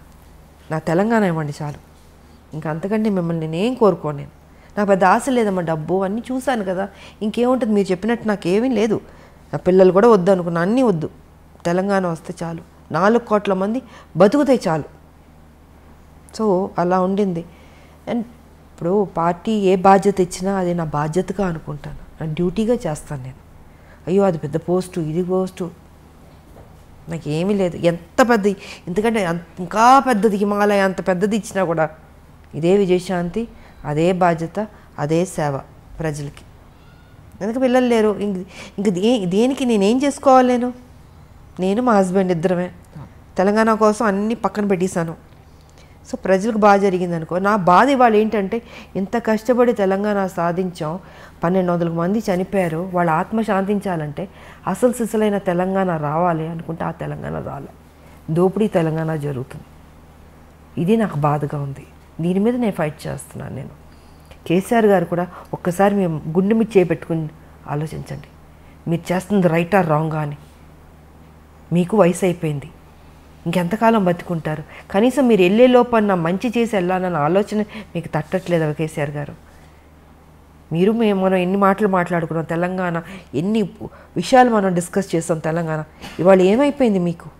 మీకు ఎలా మనసు వస్తుంది ఆ అమాయక ప్రజలను మోసం చేయాలని? మీకు దేవుడి భక్తి ఉంటుంది. ఒకసారి ఆలోచించండి. ఇంత అబద్ధం, ఇంత మోసం అండి. ఇంత డబ్బు తిన్నారు కదా, ఏం చేసుకుంటాడు ఆయన చెప్పండి? 1,00,000 కోట్ల పైన మీరు తీసుకున్నారు తెలుసు అందరికీ. ఏం చేసుకుంటారు? ఆల్మోస్ట్ మీరు 70కి వెళ్ళబోతున్నట్టున్నారు. ఏం తినడానికి ఉండదమ్మా, తినేది ఇంతే తింటాం. కానీ మీరు కొంచెం మారండి. నేను అదే అంటున్నా, కేసీఆర్ గారు మీరు ఇప్పుడైనా మారండి. 2 సార్లు మీకు ప్రజలు అవకాశం ఇచ్చారు. ఆ ప్రజలు వాళ్ళ మొహాలు చూడండి. వాళ్ళని చూస్తే మీకు మోసం చేయబుద్ధి అవుతుందా? మీకు తప్పనిపించట్లేదు మీకు నిజంగా? కనీసం ఎప్పుడైనా మారి మంచి చేసన్నా ఈ భూమిని విడిచేది వెళ్ళండి. మీకు వెళ్ళాల్సిన టైంలో మీరు ఉండండి, 100 ఏళ్ళు బతకండి కాదట్లే, కానీ తప్పు చేసి వెళ్ళొద్దు, మంచి చేసి వెళ్ళండి. ఉద్యమంతో చేసాం మనం. ఆ చిన్న తప్పు కూడా వద్దు, ఆ రిమార్క్ కూడా వద్దు అన్నది నేను ఆయనకి చెప్తున్నా. ఆయన తీసుకుంటాడని నేను అనుకోవట్లేదు, బట్ నా డ్యూటీ నేను చెప్తున్నాను. ఇప్పుడు ప్లస్ తెలంగాణ గవర్నమెంట్కి మీరు ఎన్ని మార్కులు ఇస్తారు? నేను ఇవ్వను. అదే చెప్తున్నాను. ఇప్పుడు ఇంతసేపు చెప్పింది ఆయన మంచి చేస్తుంటే మీరు మంచి చేశారు, నేను మెచ్చుకుంటాను. ఇప్పుడు మిగతా నేను బీజేపీలో ఉన్నాను అని కాదమ్మా. ఆయన కేసీఆర్, నేను విజయశాంతి, మనం పని చేసాం, ఉద్యమంలో కొట్లాడాం. కానీ ఇవాళ మీరు ఒక ముఖ్యమంత్రి అయ్యారు. ముఖ్యమంత్రి అయిన వెంటనే నేను ఒక్కరోజు కూడా మిమ్మల్ని నేను విమర్శించలే, తిట్టలే. 3 ఏళ్ళు మీకు టైం ఇచ్చాను నేను. సరే, కొత్త పార్టీ, కొత్తగా వచ్చారు, బాగా చేస్తారు, ఒక నమ్మకం. ఉద్యమాన్ని నుంచి వచ్చిన మనిషి కాబట్టి ఆయనకు ఆ బాధ్యత తెలుసు. ఎక్కడ ఏ ప్రాబ్లం ఉంది, ప్రజలకు ఏ కష్టాలు ఉన్నాయి, ఎక్కడ ఏ ప్రాబ్లం తీర్చాలని తెలుసు కాబట్టి చేస్తాడు అనుకున్నా. కానీ చేయలే. ముఖ్యమంత్రి కుర్చీలో కూర్చోగానే ఆయన ఆలోచనలు మారిపోయినాయి, మనిషి మారిపోయాడు. ఉద్యమం ఉన్న కేసీఆర్ గారు వేరు, ఇప్పుడున్న కేసీఆర్ వేరు. అహం పెరిగిపోయింది. ఎవరిని ఒకళ్ళు విమర్శిస్తే దాన్ని అంటే అది మనసుకు తీసుకుంటున్నాడు ఆయన. అంటే ఒక వెంజెన్స్ లాగా వాళ్ళ మీద కేసులు పెట్టడం, సంబంధం లేని కేసులు, పాపం ఎంతోమందిని వేధించడం. అది చిన్నవాళ్ళ పెద్దవాళ్ళు ఎవరైనా సరే ఏ రకంగా వెళ్ళిపోతున్నాడు అంటే, ఏజ్ అయ్యే కొద్దీ మనం గతంలో చేసిన తప్పుల్ని, మన తప్పుని దిద్దుకుని మనం మారడానికి ట్రై చేస్తాం. కానీ ఈయన మారతలే. ఏజ్ అయ్యే కొద్దీ ఇంకా అగ్రెసివ్గా, నెగిటివ్గా, హార్ష్గా, క్రిమినల్గా ఈ రకంగా తయారవుతుంటే మరి నాకు ఈయనకి ఎక్కడి నుంచి వస్తుంది ఈ ఆలోచన నాకు అర్థం కావట్లే. ఫామ్ హౌస్లో కూర్చున్నది ఏ రకంగా మనం మోసం చేస్తూ వెళ్దాం అన్నది ఆలోచిస్తున్నాడు తప్ప ఇది మంచి చేద్దాం అన్నది లేదు. ఒక ముఖ్యమంత్రి అంటే పబ్లిక్లో ఉండాలి, ప్రజల్లో తిరగాలి. సో ఈయనైతే ప్రజల్లో తిరగట్లేదు. ఎంతసేపు ఫామ్ హౌస్లో కూర్చుని ఆలోచిస్తూ ఉన్నాడు. ఏం ఆలోచన అంటే మంచి ఆలోచన కాదు, చెడ్డ ఆలోచనలు. ఈ ఎన్నికలకి ఇలా మోసం చేద్దాం, ఆ ఎన్నికలకి ఇలా మోసం చేద్దాం ప్రజల్ని. నువ్వు ఎవరిని మోసం చేస్తున్నావు? ప్రజలు. ఆ ప్రజల్ని నువ్వు 2 సార్లు గెలిపించారు. అది తప్పనిపించట్లేదా అంటాను నేను. సో నేనైతే మార్కులు ఇవ్వను ఆయనకి. ఆయన డెఫినెట్గా మంచి చేస్తుంటే ఇచ్చుండేదాన్ని. మా పార్టీ ఏమనుకున్నా అనుకొని నేను ఆటోతో వెళ్ళి నేను పొగిడేదాన్ని. బట్ వచ్చే ఎలక్షన్స్కైనా హైదరాబాద్లో లేదా తెలంగాణ జిల్లాల్లో లేదా మన తెలుగు రాష్ట్రాల్లో బీజేపీ వచ్చే అవకాశం ఉందంటారా మీ ఉద్దేశం ప్రకారం? We're trying and all best. నేను ఒకటే చెప్తున్నాం పబ్లిక్ కూడా, ఇంకా మీరు కన్ఫ్యూజ్ కాకండి. ఒకటే ఒక పార్టీ బీజేపీ పార్టీ ఉంది. ఎందుకంటే టీఆర్ఎస్ గతంలో కాంగ్రెస్ చూసారు, టీడీపీ చూసారు, అందరం చూస్తారు. కాంగ్రెస్ ఆల్మోస్ట్ ఏంటంటే టీఆర్ఎస్తో విలీనం అన్నట్టే చెప్పచ్చు. ఎందుకంటే అన్ని ఎమ్మెల్యేలు తీసుకున్న తర్వాత ప్రతిపక్ష హోదా కూడా పోయింది కాంగ్రెస్కి. ఇవాళ కేసీఆర్ గారు ఏం చెప్తుంటే కాంగ్రెస్ అదే చేస్తుంది. సో నేను బయటకు రావడానికి కూడా ఇదే కారణం. అంటే ఎంత కష్టపడినా వీళ్ళు లాస్ట్కి అమ్ముకుంటారు. అదే జరిగింది మొన్న 18-19లో. ఇంకా వీళ్ళు కరెక్ట్ కాదు, వీళ్ళు కొట్టాడేవాళ్ళు కాదు, వీళ్ళు డబ్బులకు అమ్ముడుపోయేవాళ్ళు, ప్యాకేజీలు తీసుకునేవాళ్ళని కొంతమంది చేస్తున్న తప్పుకి ఆ పార్టీ మొత్తానికే అందరికి మీద పడుతుంది. సో ఆ కొంతమంది సరిలేదు ఆ పార్టీలో, దానివల్ల కాంగ్రెస్ మర్యాద పోయింది. సో ఇవాళ నేనేమంటానంటే పబ్లిక్కి 4 లక్షల కోట్లు అప్పులు అయిపోయినాయి, తెలంగాణ డెవలప్మెంట్ లేదు. కేసీఆర్ ఎంతసేపు డబ్బుతో ఓటుతో కొనొచ్చు అని ఆ ప్యాటర్న్లో వెళ్తున్నాడు, ఆయన ఏం చేయడు. ఇంకా మీకు ఉన్నది ఒక బీజేపీ. సో దీన్ని సెటరేట్ చేయాలన్నా, డెవలప్ ఎంతైనా కొంత బెటర్ అవ్వాలన్నా, ఒక డిసిప్లిన్, ఒక అడ్మినిస్ట్రేషన్ బాగుండాలన్నా ఆ ఒక్క బీజేపీ వల్లే సాధ్యం. ఈసారన్నా ప్రజల్లో ఆలోచించి బీజేపీకి ఓటేసుకోండి. ఇంకా లేదు, ఆల్టర్నేట్ లేదు. ఇంక మీకు ఒకటి బీజేపీ కనపడుతుంది. ఇంకా ఇప్పుడు మీరే ఆలోచించుకోండి, ప్రజలకు వదిలిపెడతా. కాంగ్రెస్ ఏం చేస్తుందో అన్ని తప్పులు మీరు చూస్తున్నారు, టీఆర్ఎస్ ఏం చేస్తుందో మొత్తం కరప్షన్ చూస్తున్నారు. ఉన్న దాంట్లో ఎవరు బెటర్గా ఉన్నారంటే బీజేపీ. అది ఒక జాతీయ పార్టీ, కరప్షనే ఉండదు. మీకు అందాల్సింది డెఫినెట్గా పబ్లిక్ అందుతుంది. ఇక్కడ ఎవరు తినేవాళ్ళు ఉండరు పార్టీలో, ప్రజలకే ఖర్చు పెట్టేవాళ్ళే ఉంటారు. ఏ స్కీమ్స్ తీసుకొచ్చినా మోడీ గారు పబ్లిక్లోకి వెళ్ళిందా అని చూసుకుంటాం. కానీ కేసీఆర్ ఏం చేస్తున్నారు, పబ్లిక్ దగ్గర నుంచి గుంజుతున్నాడు ఈయన. సో వ్యత్యాసం నేను చెప్తున్నాను టీఆర్ఎస్కి అండ్ బీజేపీకి. ఇవాళ అన్నీ మ్యాక్సిమం కేంద్రం నుంచి వస్తుంది తెలంగాణకి, కానీ కేసీఆర్ ఏం చేస్తున్నాడు, నేనే ఇచ్చుకుంటున్నాను ఆయన చెప్పుకుంటున్నాడు, బీజేపీ గురించి చెప్పట్లే. సో ఇప్పుడు న్యాయం జరగాలంటే బీజేపీ రావాల్సిందే అన్నది నేను చెప్పదలుచుకుంది, చాలా స్పష్టంగా చెప్తున్నాను. ఓటుకి 2000 ఇచ్చి ఓట్లు వేసుకున్న తర్వాత ఎవరు నష్టపోతున్నారు, మీరే నష్టపోతున్నారు. పబ్లిక్ నా ఆలోచన ఎప్పుడు మీ మీద ఉంటుంది, మీరు ఎప్పుడు బాగుండాలని కోరుకుంటున్నాను. నేను కొట్లాడే తెలంగాణ మీకోసం కదా, మీకు అన్యాయం జరుగుతున్నప్పుడు చెప్పాల్సిన బాధ్యత నాకుంది. నేను అందుకే చెప్తున్నాను ఇవాళ. దీంట్లో ఎవరి స్వార్థం లేదు. చూడండి, ఒక ఛాన్స్ ఇవ్వండి, బీజేపీకి ఇచ్చి చూడండి. బాగోపోతే అప్పుడు మీ ఇష్టం, ఓకే మా కర్మ అనుకోండి, లేకపోతే వీళ్ళ కర్మ అనుకోండి, లేకపోతే మా కర్మ అనండి, ఏదైనా అనండి, మేము పడతాం. బట్ ఒక ఛాన్స్ ఇవ్వండి, అది మారుతుంది అన్నది నేను మనస్ఫూర్తిగా చెప్తున్నాను ప్రజలకి.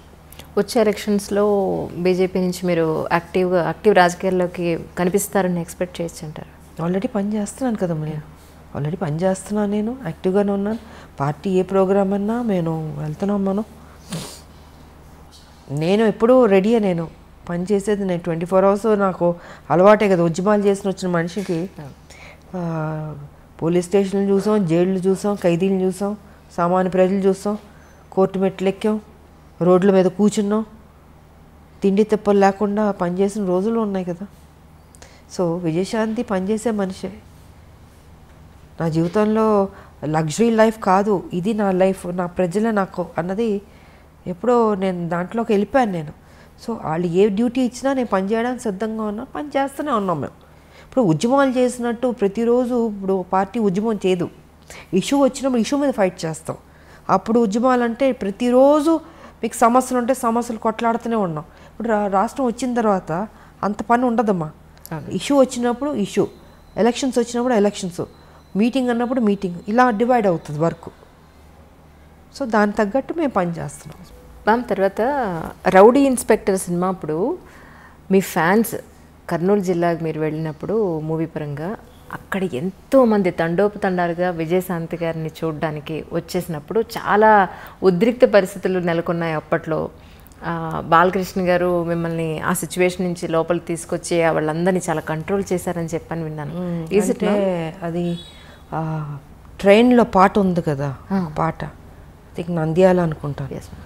అది చేస్తుంటే క్రౌడ్ విపరీతంగా వచ్చేసి అసలు ట్రైన్ ఆపేశారు. నాకు ఆ రోజు కొంత ఫీవర్ వచ్చిందంటే డేలో మొత్తం పాట చేస్తూ విపరీతమైన ఎండ, జ్వరం వచ్చి అయిపోయింది, పాట అయిపోయింది. మళ్ళీ హైదరాబాద్ షిఫ్ట్ అవుతుంది ఇక్కడ వేరే సాంగ్కి. సరే చేస్తుంటే పడుకుంటే ఒకటే అరుపులు, జనాలు భయంకరం, అసలు మామూలు కాదు. ట్రైన్ ఆపి విజయశాంతి బయటికి రావాలి, గొడవ చేశారు. ఇంకా అప్పుడు బాలకృష్ణ తను వెళ్ళి ట్రై చేసి చెప్తున్నాడు, అయినా కూడా లేదు, రావాలంటే నిద్రపోతున్నాను నేను. సో నేను తారా మాస్టర్ గారు మేమందరం అప్పుడు ఇంకా బయటికి తీసుకొచ్చారు. బాగా వీక్గా ఉన్నాను, నీరసంగా ఉంది, ఎండ దెబ్బకి జ్వరం వచ్చి సరే వచ్చి నుంచున్నాను. అంత అరుపులు కేకలు. ఐ థింక్ 1.5 hours ట్రైన్ అయిపోయింది, కదలనప్పులే. మొత్తం పట్టాల మీదకి వచ్చేసి జనాలు అడ్డంగా, అసలు ఇసుకేస్తారు వాళ్ళంత జనాలు వచ్చారు. తర్వాత వాళ్ళు హ్యాపీ ఫీల్ అయ్యి అప్పుడు బయలుదేరి గిద్దాలు పగలగొట్టి అబ్బో బీభత్సం అలా జరిగింది. అప్పుడు రీసెంట్గా చిరంజీవి గారు ఆయనతో పాటు కలిసి వర్క్ చేసిన హీరోయిన్స్ అందరినీ ఇన్వైట్ చేశారు. మేమందరం అనుకున్నాం మీరు ఖచ్చితంగా ఉంటారు అందులో అని, కానీ మీరు అందులో నన్ను ఎప్పుడు ఇన్వైట్ చేసింది లేదు. ఒకటి చేసినా నేను వెదలను నేను, ఎందుకంటే నాకు అలాంటి ఆ పార్టీ ప్రోగ్రామ్స్ అని నాకు పెద్ద నచ్చదు. నేను ఫస్ట్ నుంచి షూటింగు నా ఇల్లు సినిమాలు చేసేటప్పుడు. సో పాలిటిక్స్ అంటారా, పాలిటిక్స్ అంటే ఉద్యమాలు నా ఇల్లు. నా ఫంక్షన్కే నేను నేను వెళ్ళడం, నా 100 days ఫంక్షన్ కంటే తప్పదంటే వెళ్తాను. వెళ్ళి నా ఒక హాఫ్ అన్ అవర్లో ఉండి వచ్చేస్తాను ఆ షీల్డ్ తీసుకుని. ఎందుకో నాకు చిన్నప్పటి నుంచి ఈ పార్టీస్ కానీ నాకు నచ్చదు. సో వాళ్ళు ఎప్పుడు నన్ను ఇన్వైట్ చేసింది లేదు. ఒకవేళ ఇన్వైట్ చేసినా నేను వెళ్ళను, వెళ్ళి ఉండేదా, నేను అవాయిడ్ చేసి ఉండేదాన్ని. నేను తెలుగులో మిమ్మల్ని మొట్టమొదటిసారిగా ఇంట్రడ్యూస్ చేసింది విజయ నిర్మల గారు అని అనుకోవచ్చా అండి? కానీ విజయ నిర్మల గారు అప్పుడు కాలం చేసినప్పుడు కూడా మీరు చాలా వచ్చి నరేష్ గారు వాళ్ళ ఇంటికి వచ్చి చేసినప్పుడు జరిగింది. సో ఆవిడతో మీకున్న ప్రత్యేక అనుబంధం? కొంతమంది మన జీవితంలో మర్చిపోలేమమ్మా వాళ్ళు తీసుకున్న కేరు. ఒక తల్లిగా ఆవిడ నన్ను చిన్నపిల్లని కృష్ణ గారి పక్కన చాలా యంగ్, ఐ థింక్ 79లోనే వచ్చాను, 80s అనుకుంటా సినిమా ఫస్ట్ తమిళ్ 80sలో. అంత చిన్నపిల్ల కృష్ణ గారు అనేవారు, విజయ మరీ చిన్నపిల్లగా ఉంది, నా పక్కన యాక్ట్ చేస్తుంది, ఎలాగ బాగుంది, నా కూతురులా ఉంది అనేవారు. మీరు ఊరుకోండి నేను చూసుకుంటాను, కానీ అంత కేర్ తీసుకునేవాడు నిజంగా. అలాగా నాకు దాని మీద నమ్మకం ఉంది, తను పెద్ద స్టార్ అవుతుందని. ఆవిడ కూడా అంత కేర్ తీసుకుందమ్మా. అందుకే ఆవిడ పోయినప్పుడు కూడా నాకు బాధ వేసింది. కొంతమంది మనం మర్చిపోలేం. ఆవిడ కానీ, అంకుల్ దాసర్ గారు కానీ, టి కృష్ణ గారు కానీ. నా జీవితంలో నా లైఫ్ మారింది వాళ్ళ వల్ల. ఎలా మర్చిపోతాం చెప్పండి. సో నా ఫస్ట్ ఫిలిం భారతరాజా గారు, ఇలాగా కొన్ని మర్చిపోలేం. ఇంక మిగతా డైరెక్టర్స్ అంటారు, ఎస్ అఫ్ కోర్స్ నాకు మంచి సినిమా పాత్రలు ఇచ్చారు. విశ్వనాథ్ గారు, జంధ్యాల గారు, మోహన్ గాంధీ గారు, కోడిరామ్ కృష్ణ గారు. సో ఇలాంటి హీరోయిన్ సబ్జెక్ట్స్ చేసిన వాళ్ళు డైరెక్టర్లు, వాళ్ళని కూడా నేను మర్చిపోలేను. ఆ గౌరవం ఎప్పుడు ఉంటుంది నాకు వాళ్ళ మీద. కానీ రాజకీయాల్లోకి వచ్చిన తర్వాత, ఎన్నాళ్ళ రాజకీయ జీవితం చూసిన తర్వాత ఇక్కడ మీరు నేర్చుకునే లెసన్ అంటే ఏం చెప్తారు? రాజకీయం అంటే పాలిటిక్సే ఉంటుంది. పాలిటిక్సే ఉంటుంది కదమ్మా. ఆ ట్రిక్స్లో మనం వెళ్తూ ఉండాలి, ఎత్తులకు పై ఎత్తులు వేస్తూ ఉండాలి. విజయశాంతి గారితో అవుతుందా అంత రాజకీయ ట్రిక్స్? అలా 25 ఏళ్ళు అయిపోతుంది కదా. అవుతుందా అంటే మరి తెలంగాణ తీసుకురాలేదా, కొట్లాడలేదా? ఏ టైంకి ఏ రకంగా మనం ఇవ్వాలో ఆ దేవుడే నిర్ణయిస్తాడు.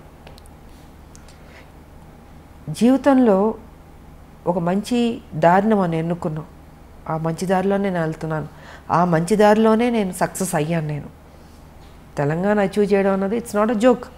ఒక రాష్ట్రం, నేను ఉద్యమం టేకప్ చేసినట్టు అందరూ నన్ను వెటకారంగా మాట్లాడేవారు. ఈవిడ ఒక మహిళ, ఈవిడ తీసుకొస్తుంది, ఈవిడ కొట్లాడుతుంది, ఈవిడికి అవసరమా, సినిమాలు చేసుకుని హ్యాపీగా ఉండడం ఎందుకు ఈవిడికి, అన్నీ అన్నారు. అన్ని మాటలు పడ్డాను, నేనేం పట్టించుకోలేదు. నేను అనుకుంది సాధించాను. అనుకునేవాళ్ళు అనుకుంటారు. ఏ టైంకి మన బుర్ర ఏ రకంగా ఆలోచించాలో ఆ బుర్ర ఆ ఆలోచన దేవుడు డెఫినెట్గా ఇస్తాడు. క్రిమినల్గా ఉండే పాలిటిక్స్ చేయక్కర్లేదమ్మా, మంచిగా కూడా పాలిటిక్స్ చేయొచ్చు. ఇప్పుడు కేసీఆర్ బుర్ర అయితే మాకొద్దు, ఎవడో కోరుకోడు. సూర్యకాంతం గారి క్యారెక్టర్ చూసి అమ్మో సూర్యకాంతం గారు అని భయపడేవాళ్ళం, కానీ నిజంగా వాడు చాలా మంచివాడు తెలుసా మీకు. అవును, సినిమా పాత్ర అలాగుంటుంది.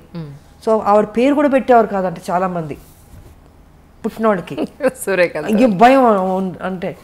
బట్ ఆవిడ అంత బంగారం అసలు. నేను నాతో పనిచేశారు ఆవిడ, మంచిగా వండర్ఫుల్. ఆవిడ కానీ నిర్మలమ్మ గారు కానీ ఎంత మంచివాళ్ళు వాళ్ళు. సో కొంత మన సినిమా పాత్రలు చూసి భయపడతాం, కానీ కేసీఆర్ ప్రత్యక్షంగా చూసి భయపడుతున్నాం, అంటే అంత భయంకరమైన క్యారెక్టర్ కాబట్టి. ఆయనలా వద్దమ్మ, ఇలాంటి పాలిటిక్స్ చేయక్కర్లేదు. చక్కగా పాలిటిక్స్ చేయొచ్చు, మనం అనుకున్నది ఇంకా బెటర్గా చేయొచ్చు, ప్రజలకు ఉపయోగపడేటట్టు చేయొచ్చు. అదే మ్యామ్ నా ఉద్దేశం కూడా అంటే 100% చేయొచ్చు. నేను ఎంతకాలం మరి మంచిగా అనుకునేది చేశాను, ఫ్యూచర్లో కూడా అదే మంచిగా చేస్తాను నేను. తెలంగాణకు సంబంధించి ఇన్ కేస్ కమింగ్ ఫ్యూచర్లో మీరు కూడా వన్ ఆఫ్ ది అధికార పార్టీ బీజేపీ కనుక అధికారంలోకి వస్తే మీ ఉద్దేశ ప్రకారం తెలంగాణకి ఏమేం చేస్తే బాగుంటుందని మీరు అనుకుంటున్నారు? నా Telangana, I love Telangana, develop అవ్వాలి. చాలా ఉన్నాయి సమస్యలు. ఇంతకుముందు తక్కువ ఉంది, ఇప్పుడు ఎక్కువ ఉంది. ఇప్పుడు రోజు రోజుకి ప్రజలు కష్టాల్లోకి వెళ్ళిపోతున్నారు. బెటర్మెంట్ లేదు లైఫ్. సో దీన్ని బెటర్మెంట్ చేయాలంటే ఒక నేషనల్ పార్టీ వల్లే అవుతుంది. అది వాళ్ళ బీజేపీకి సాధ్యం అవుతుంది. మోడీ గారు ఇంకా మంచి మంచి పనులు చేస్తున్నారు కాబట్టి. సో మేమందరం డెఫినెట్గా వెళ్ళి మోడీ గారితో చెప్తాం, మాకు ఇది కావాలని మేము అడిగి తీసుకుంటాం. మేము మా తెలంగాణకి ఇస్తారు ఆయన. ఇప్పుడు మొత్తం భారతదేశానికే వ్యాక్సిన్లే ఫ్రీగా ఇస్తున్నారు, రైస్ ఫ్రీగా ఇస్తున్నారు, ఎన్నో మంచి కార్యక్రమాలు చేస్తున్నారు. బేటీ పడావో, బేటీ బచావో, ఇలాగ ఎన్ని, ఒకటి కాదు రెండు కాదు, చాలా ఉన్నాయి. మహిళలకు కూడా, గర్భిణీ స్త్రీలకు కూడా వాళ్ళ ప్రెగ్నెంట్గా ఉన్నప్పుడు ఖర్చు అంతా భరిస్తుంది. డెలివరీ అయిన తర్వాత తల్లి బిడ్డలకి వాళ్ళకి పౌష్టికాహారం కావచ్చు, మెడిసిన్స్ కావచ్చు, వాళ్ళకి ఏం కావాలో ఆ సదుపాయాలన్నీ ఇస్తుంది. సో చాలా చేస్తుంది బీజేపీ. వాళ్ళ ఎందుకు చేతి మా తెలంగాణకి డెఫినెట్గా చేస్తుంది. మేము అడిగి తెచ్చుకుంటాం. మేము మోడీ గారు మాకు ఇది కావాలి. రేపు దేవుడి దయ వల్ల బీజేపీ తెలంగాణలో వచ్చిందనుకోండి, నిజంగా ప్రజల కష్టాలు తీరినట్టే అని నేను అనుకుంటున్నాను. ఎందుకంటే మేము ఊరుకోం, మేము కొట్లాడైనా తెచ్చుకుంటాం. బట్ కొట్లాడాల్సిన అవసరం కూడా లేదు. డెఫినెట్గా ఈ సమస్య ఉందంటే మోడీ గారు డెఫినెట్గా చేస్తారు. ఆయన ఇచ్చారు. స్మార్ట్ సిటీ అని వరంగల్కి ఇస్తే చేజార్చుకున్నాడు ఈయన కేసీఆర్, ఉపయోగించుకోలేదు. ఎయిర్పోర్ట్లో ఇస్తే అక్కడ మామనూరులో వరంగల్లో ఇంతకుముందు ఉండేది, దానికి ల్యాండ్ ఇవ్వండి ఎయిర్పోర్ట్ ఇస్తారంటే అది కూడా చేయలే. అంటే ఎంత కేర్లెస్. సో ఇలాంటి వాళ్ళకు వద్దు. మాకు మా బీజేపీ వస్తే డెఫినెట్గా మంచి జరుగుతుంది, 100% డెవలప్ అవుతుంది అన్నది నా నమ్మకం. ఇటు రాజకీయ పరంగా కానీ, సినిమా రంగం పరంగా కానీ, ఇంకా ఇప్పుడు ఒక పాట కూడా పాడినట్టున్నారు మీరు ఒక సినిమాలో కదా, భారతరత్న. భారతరత్న ఒక పాటకు మీ గొంతును కూడా వినిపించడం జరిగింది. ఉదిత్ నారాయణ గారు, నేను పాడా. నిజంగా అసలు తర్వాత అనిపించిందా మీకు ఇంకొక పాట ఎప్పుడైనా పాడే అవకాశం దొరికితే బాగుండని ఎప్పుడైనా అనిపించింది? ఎందుకో ఆ రోజు కోటరామకృష్ణ గారు అమ్మ ఇది పాడితే బాగుంటుందని చెప్తే ఇంకా ఆలోచన నాకు ఎప్పుడు లేదు. ఇంకా ఆయన అడిగారు కాబట్టి ఆయన దగ్గరుండి తీసుకెళ్ళి పాడిచ్చారు. బాగానే పాడారు. చాలా బాగా మంచి హిట్ అయింది మ్యామ్ అది సాంగ్. బాగానే పాడినట్టు. సంగీతం నేర్చుకున్నారు మ్యామ్? చిన్నప్పుడు కొంచెం నేర్చుకున్నాను. అవునా? కొంచెం నేర్చుకున్నాను. నాకు ఇష్టం పాటలు పాడడం, నాకు ఇష్టం. బట్ ఆ రోజు పాడాను నేను. మీకోసం మీరు ఒకరు ఉన్నప్పుడు మీ పాట మీరు ఎప్పుడైనా విన్నారా? అంటే మిమ్మల్ని మీరు రిలాక్స్ చేసుకోవడం కోసం. పాటలు అంటే నాకు ఇళయరాజా గారి సాంగ్స్ ఇష్టం కాబట్టి అప్పుడప్పుడు నేను వింటుంటాను. నేను అవునా? ప్రశాంతంగా మెలోడీ సాంగ్స్ అన్నీ బాగుంటాయి, ఇష్టం వింటుంటాను. ఇది పాడమంటారా? ఇప్పుడు వద్దు. ఇది ఇంటర్వ్యూ. సరదాగా పాడుకునే రోజులన్నీ పోయినాయి. ఇప్పుడు అంతా కొట్లాడే రోజుల దగ్గర ఉంది ఇప్పుడు. ఎందుకంటే టీఆర్ఎస్ మీద కొట్లాడాలి. ఈ రాష్ట్రంలో తెలంగాణలో బీజేపీని తీసుకురావాలి. సో మా మైండ్ అంతా వాటి మీద ఉంటుంది. యాక్ట్ చేయడం, పాటలు పాడడం, ఇవన్నీ ఆ రోజులు అయిపోయినాయి. పూర్తిగా గంభీరంలోకి దిగిపోయారు. ఇక పెద్దవాళ్ళం అవుతున్నప్పుడు ఇంకా చిన్నపిల్లలం కాదు కదా. సో బాధ్యత ఉంది, పెద్ద బాధ్యత. బీజేపీ అందరూ పనిచేయాలి బీజేపీలో. సో అండ్ తెలంగాణ ఎలా తీసుకొచ్చామో, ఎంత కష్టపడ్డామో, అందరూ ఎంత సాక్రిఫైస్ చేస్తారో. ఇవాళ తెలంగాణలో బీజేపీ తేడానికి అందరూ కష్టపడాలి. ఇది సో మా సంజయ్ గారు కానీ, నేను కానీ, ఇప్పుడు ఈటల రాజేంద్ర గారు, అరవింద్ గారు, ఇలాగ అందరూ ఉన్నారు. మ్యాక్సిమం బాగా కొట్లాడే వాళ్ళు ఉన్నాం. మేము యుద్ధం చేయడానికి సిద్ధంగా ఉన్నాం. ఇప్పుడే కేసీఆర్ గారు కూడా అన్నారు కదా, బీజేపీ మీద యుద్ధానికి రెడీ అన్నాడు కదా. సో మేము వెయిటింగ్లో ఉన్నాం. ఎప్పుడు వస్తాడా? కత్తులు కటారాలు కూడా తీసుకురాడు ఆయన. మేమే ఇద్దాం అనుకుంటున్నాం ఆయనకి. ఎందుకంటే ఆయన పాపం అంటాడు కానీ రాడు. ఆయన సంగతి నాకు బాగా తెలుసు కదా. సో వస్తారా రాలా, లేకపోతే ఆయనే గుంజుకొచ్చి వార్ ఫీల్డ్లో పెట్టి కత్తులు కటారాలు నేనే కొని ఇచ్చి చేస్తా అన్నారు కదా మా బీజేపీతో, రండి రెడీ అని చెప్దాం అనుకుంటున్నాను. పేపర్ కానీ, ఎలక్ట్రానిక్ మీడియా కానీ, ప్రింట్ మీడియా కానీ మీరు ఈ మధ్యకాలంలో ఒక నెల రోజులుగా చూస్తూ ఉంటారు. మా ఎలక్షన్స్కి సంబంధించి చాలా హంగామా నడుస్తుంది. సో మీరు ఇంతకాలం మాలో మెంబర్షిప్ తీసుకోకపోవడానికి కారణం తెలుసుకోవచ్చు? తీసుకోపోవడానికి కాదు, అంటే ఒక స్టేజ్లో ఒక ఇష్యూ మీద నాకు నచ్చలే, డిఫరెన్సెస్ వచ్చింది. ఎదుటి వాళ్ళు ఆ రోజు అధ్యక్షులు పోటీ చేయబోతున్న వాళ్ళు మాట్లాడిన పద్ధతితో నాకు ఎందుకో నచ్చలే. సో ఆ ఇష్యూ మీద డిఫరెన్సెస్ వచ్చి నాకు అక్కర్లేదని ఆ రోజు నుంచి నేను తీసుకోలేదు. నేను తీసుకోపోయినా చేశాను నేను సినిమాలు. దాసనారాయణరావు గారి తర్వాత ఫిల్మ్ ఇండస్ట్రీకి మళ్ళీ అంత సమర్థత గల వ్యక్తి ఎవరు లేరు అని చెప్పని అనుకుంటున్న తరుణంలో డెఫినెట్గా దాసరి గారు ఆయనది ఎవరు, ఆయన ఓపిక, ఆయన కొట్లాడడం, అందరినీ దగ్గర తీసుకుంటాడు ఆయన అంకుల్. ఆ లక్షణాలు మీలో ఉన్నాయేమో అని నేను అనుకుంటున్నాను. ఎందుకంటే నేను లాస్ట్ టైం మీ పుట్టినరోజు అప్పుడు కూడా నేను చూశాను ఎంతమంది మీకోసం, అమ్మాయిలు అబ్బాయిలు చిన్నపిల్లలు వయోభేదం లేకుండా, పార్టీలతో సంబంధం లేకుండా ఎంతోమంది వాళ్ళ కష్టాలు మీతో చెప్పుకోవడానికి, మిమ్మల్ని ఒకసారి కలిసి కాస్త స్వాతంత్రం పొందడానికి ఎంతోమంది వచ్చారు, నేను చూశాను. సో మీరు కూడా ఒక మెంబర్ అయి ఉంటే ఏమో మీరు చేయగలిగేంత మీ వంతు మీరు చేస్తుండేవాళ్ళు. నాకు ఆల్రెడీ బాధ్యత పెద్దది ఉంది కదమ్మా. ఆల్రెడీ నాకు తెలంగాణలో మా బీజేపీ కొట్లాడుతుంది అంటే ఆ టీఆర్ఎస్ కరప్టెడ్ పార్టీని దించాలి, గద దించాలి. సో మాకు అది సరిపోద్దా? అది ఎందుకు ఉన్నారు కదా, పెద్దలు ఉన్నారు మాలో. వాళ్ళ ఐ థింక్ ఎలక్షన్స్ అయిపోయినాయి కాబట్టి ఉంటారు, ఎవరో ఒకళ్ళు డిసైడ్ చేసుకుని ఉంటే బెటర్. ఉండాలి ఒక పెద్ద దిక్కు అన్నది ఉండాలి, క్రమశిక్షణ ఉండాలి. ఫస్ట్ క్రమశిక్షణ పోయింది. ఆ క్రమశిక్షణ ఎందుకు పోయిందో నాకైతే అర్థం కావట్లేదు. బాగోదు, చూడడానికి కూడా బాగోదు కదా. సో అది ఎవరన్నా ఒకళ్ళు దాంట్లోనే అందరూ కూర్చుని డిసైడ్ చేసి ఒకళ్ళకి ఆ బాధ్యత ఇస్తే బెటర్ అన్నది నా అభిప్రాయం. ఇక్కడ కూడా లోకల్ నాన్ లోకల్ అనేది కొంత టాక్ వినపడుతుంది, దీని మీద మీ అభిప్రాయం ఏంటి మ్యామ్? ఒకటమ్మా, ఇప్పుడు మన తెలుగు వాళ్ళం కాబట్టి తెలుగు వాళ్ళు ఎక్కువ మంది రావాలని కోరుకోవడంలో తప్పులేదు. ఇది ఎప్పటి నుంచో చాలామంది, అంటే ఇంకొకళ్ళు బయట నుంచి వచ్చేవారన్న వాళ్ళని అవమానించడం కాదు. ఏ ఒక్క రాష్ట్రం నుంచైనా వచ్చేవాళ్ళు వస్తుంటారు, చేసేవాళ్ళు పని చేస్తుంటారు. కానీ చాలా కాలం నుంచి తెలుగు ఆర్టిస్టులు అన్నది ఎక్కువ రావట్లేదు. హీరోయిన్స్ కూడా ఎక్కువ మంది లేరు. ఇప్పుడు మా టైంలో మేము ఉండేవాళ్ళం, బట్ బయట హీరోయిన్స్ కూడా వచ్చేవారు. బట్ ఎందుకో తెలీదు అది రావట్లేదు. సో మన తెలుగు వాళ్ళు ఎక్కువ మంది ఆర్టిస్టులు, హీరోయిన్లు కావచ్చు, హీరోలు కావచ్చు, మిగతా క్యారెక్టర్ ఆర్టిస్టులు కావచ్చు, తెలుగు సినిమాకి సంబంధించిన తెలుగు వాళ్ళు ఎక్కువ ఉంటే బాగుంటుంది అన్నది ఇది ఎప్పటి నుంచో జరుగుతుంది ఇది. బట్ ఏదైనా మనం పక్క రాష్ట్రాల నుంచి వచ్చిన వాళ్ళని మనం అవమానించడం కూడా తప్పది. మనం తెలుగు వాళ్ళం, మనం గౌరవించేవాళ్ళం, ఆప్యాయతగా దగ్గర తీసుకునేవాళ్ళం, మర్యాద ఇచ్చేవాళ్ళం. సో కుటుంబంలా చూసేవాళ్ళం మనం. కాబట్టి మనం ఇంకొకళ్ళని విమర్శన చేయడం కూడా తప్పు. ఇప్పుడు మనం ఉన్నాం, మేము వేరే లాంగ్వేజ్కి వెళ్ళి పని చేయట్లేదు, అప్పుడు వాళ్ళు కూడా అనుకోవచ్చు కదా మన గురించి. సో ఆలోచన కరెక్ట్ కాదు అది. ఎవరి టాలెంట్ వాళ్ళది.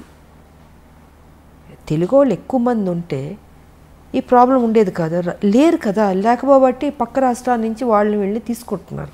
ఎవరేం చేయగలుగుతారు? ఇప్పుడు ఎవరన్నా ఎక్కువ మంది మేము నటిస్తామని ముందుకు వచ్చిన వాళ్ళు వద్దు అని ఎవరు అనలేదు కదా. ఆల్మోస్ట్ తగ్గిపోయింది. ఎందుకు మరి?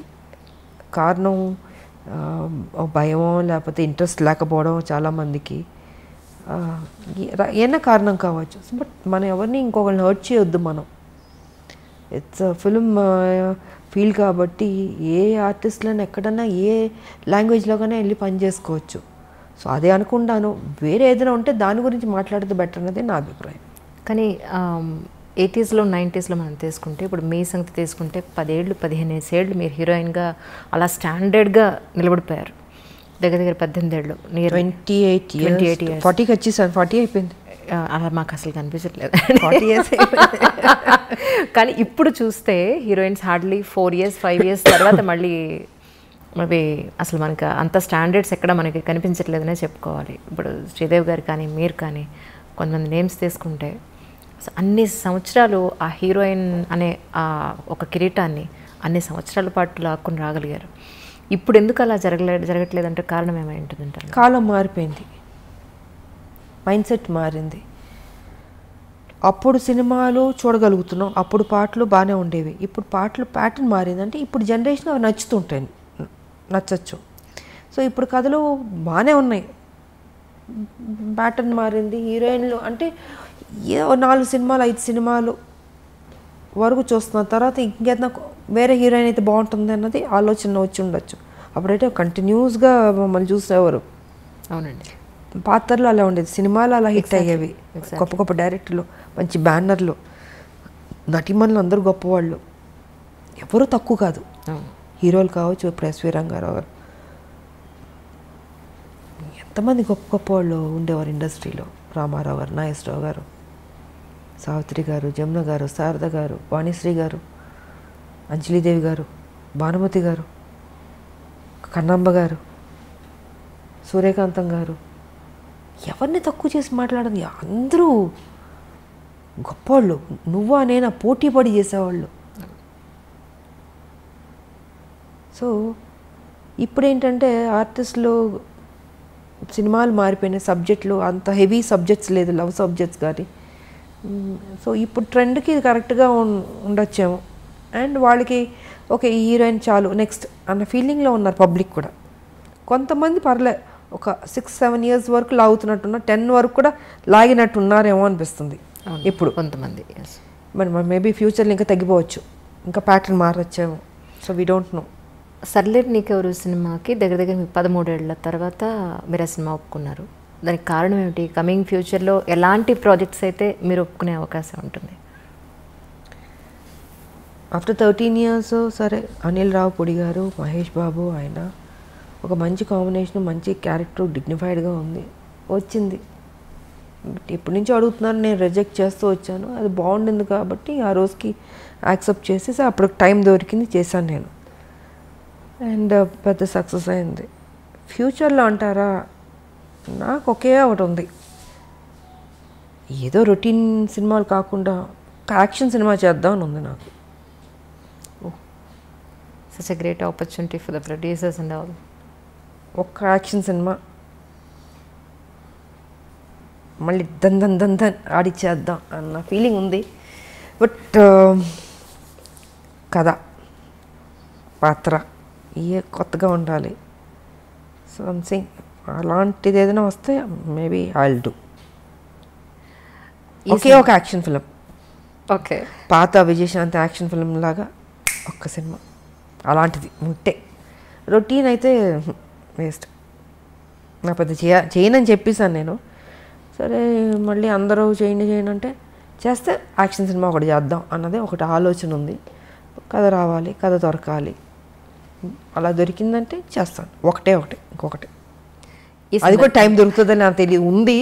బట్ ఇప్పుడున్న ఈ బిజీ షెడ్యూల్స్, రాజకీయం, ఈ బై ఎలక్షన్స్, మాకు మళ్ళీ ఇంకేం పని అప్పచెప్తారో మా పార్టీ మాకు తెలియదు కదా. సో మరి అలాంటి బిజీ షెడ్యూల్లోనే ఉంటే మరి నేను చెప్పలేను. టైం దొరికితే చేయొచ్చు, అంతే.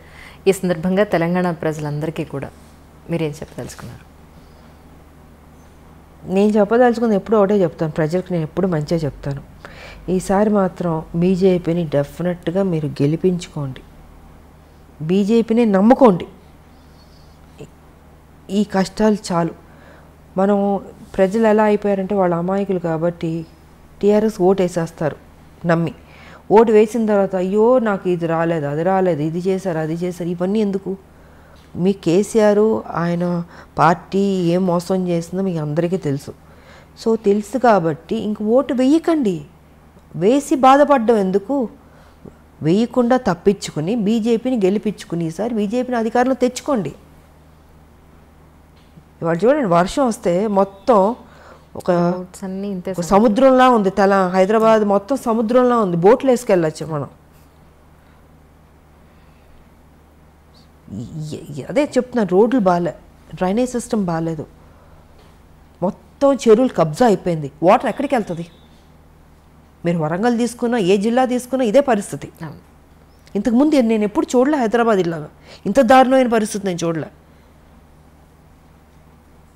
హారబుల్గా ఉంది. అక్కడ నివసిస్తున్న ప్రజలు కూడా భయపడి వణికిపోతున్నారు. వర్షం రాకుండా ఉంటే చాలు దేవుడా అని ఫీల్ అవుతున్నారు. వచ్చిందని మునిగిపోతున్నాయి ఇళ్ళు. మ్యాన్ హోల్స్లో వెళ్ళిపోతున్నాను. మ్యాన్ హోల్స్లో ఎందుకు ఆ సేఫ్టీ తీసుకోవట్లేదు? వర్షాకాలం అని తెలీదా? ఎందుకు తీసుకోవట్లేదు? కేర్లెస్గా ఎందుకు ఉంటున్నారు? చనిపోతున్నారు, బాడీ ఎక్కడికి వెళ్తుంది, ఎప్పుడు దొరుకుతుందో తెలియదు.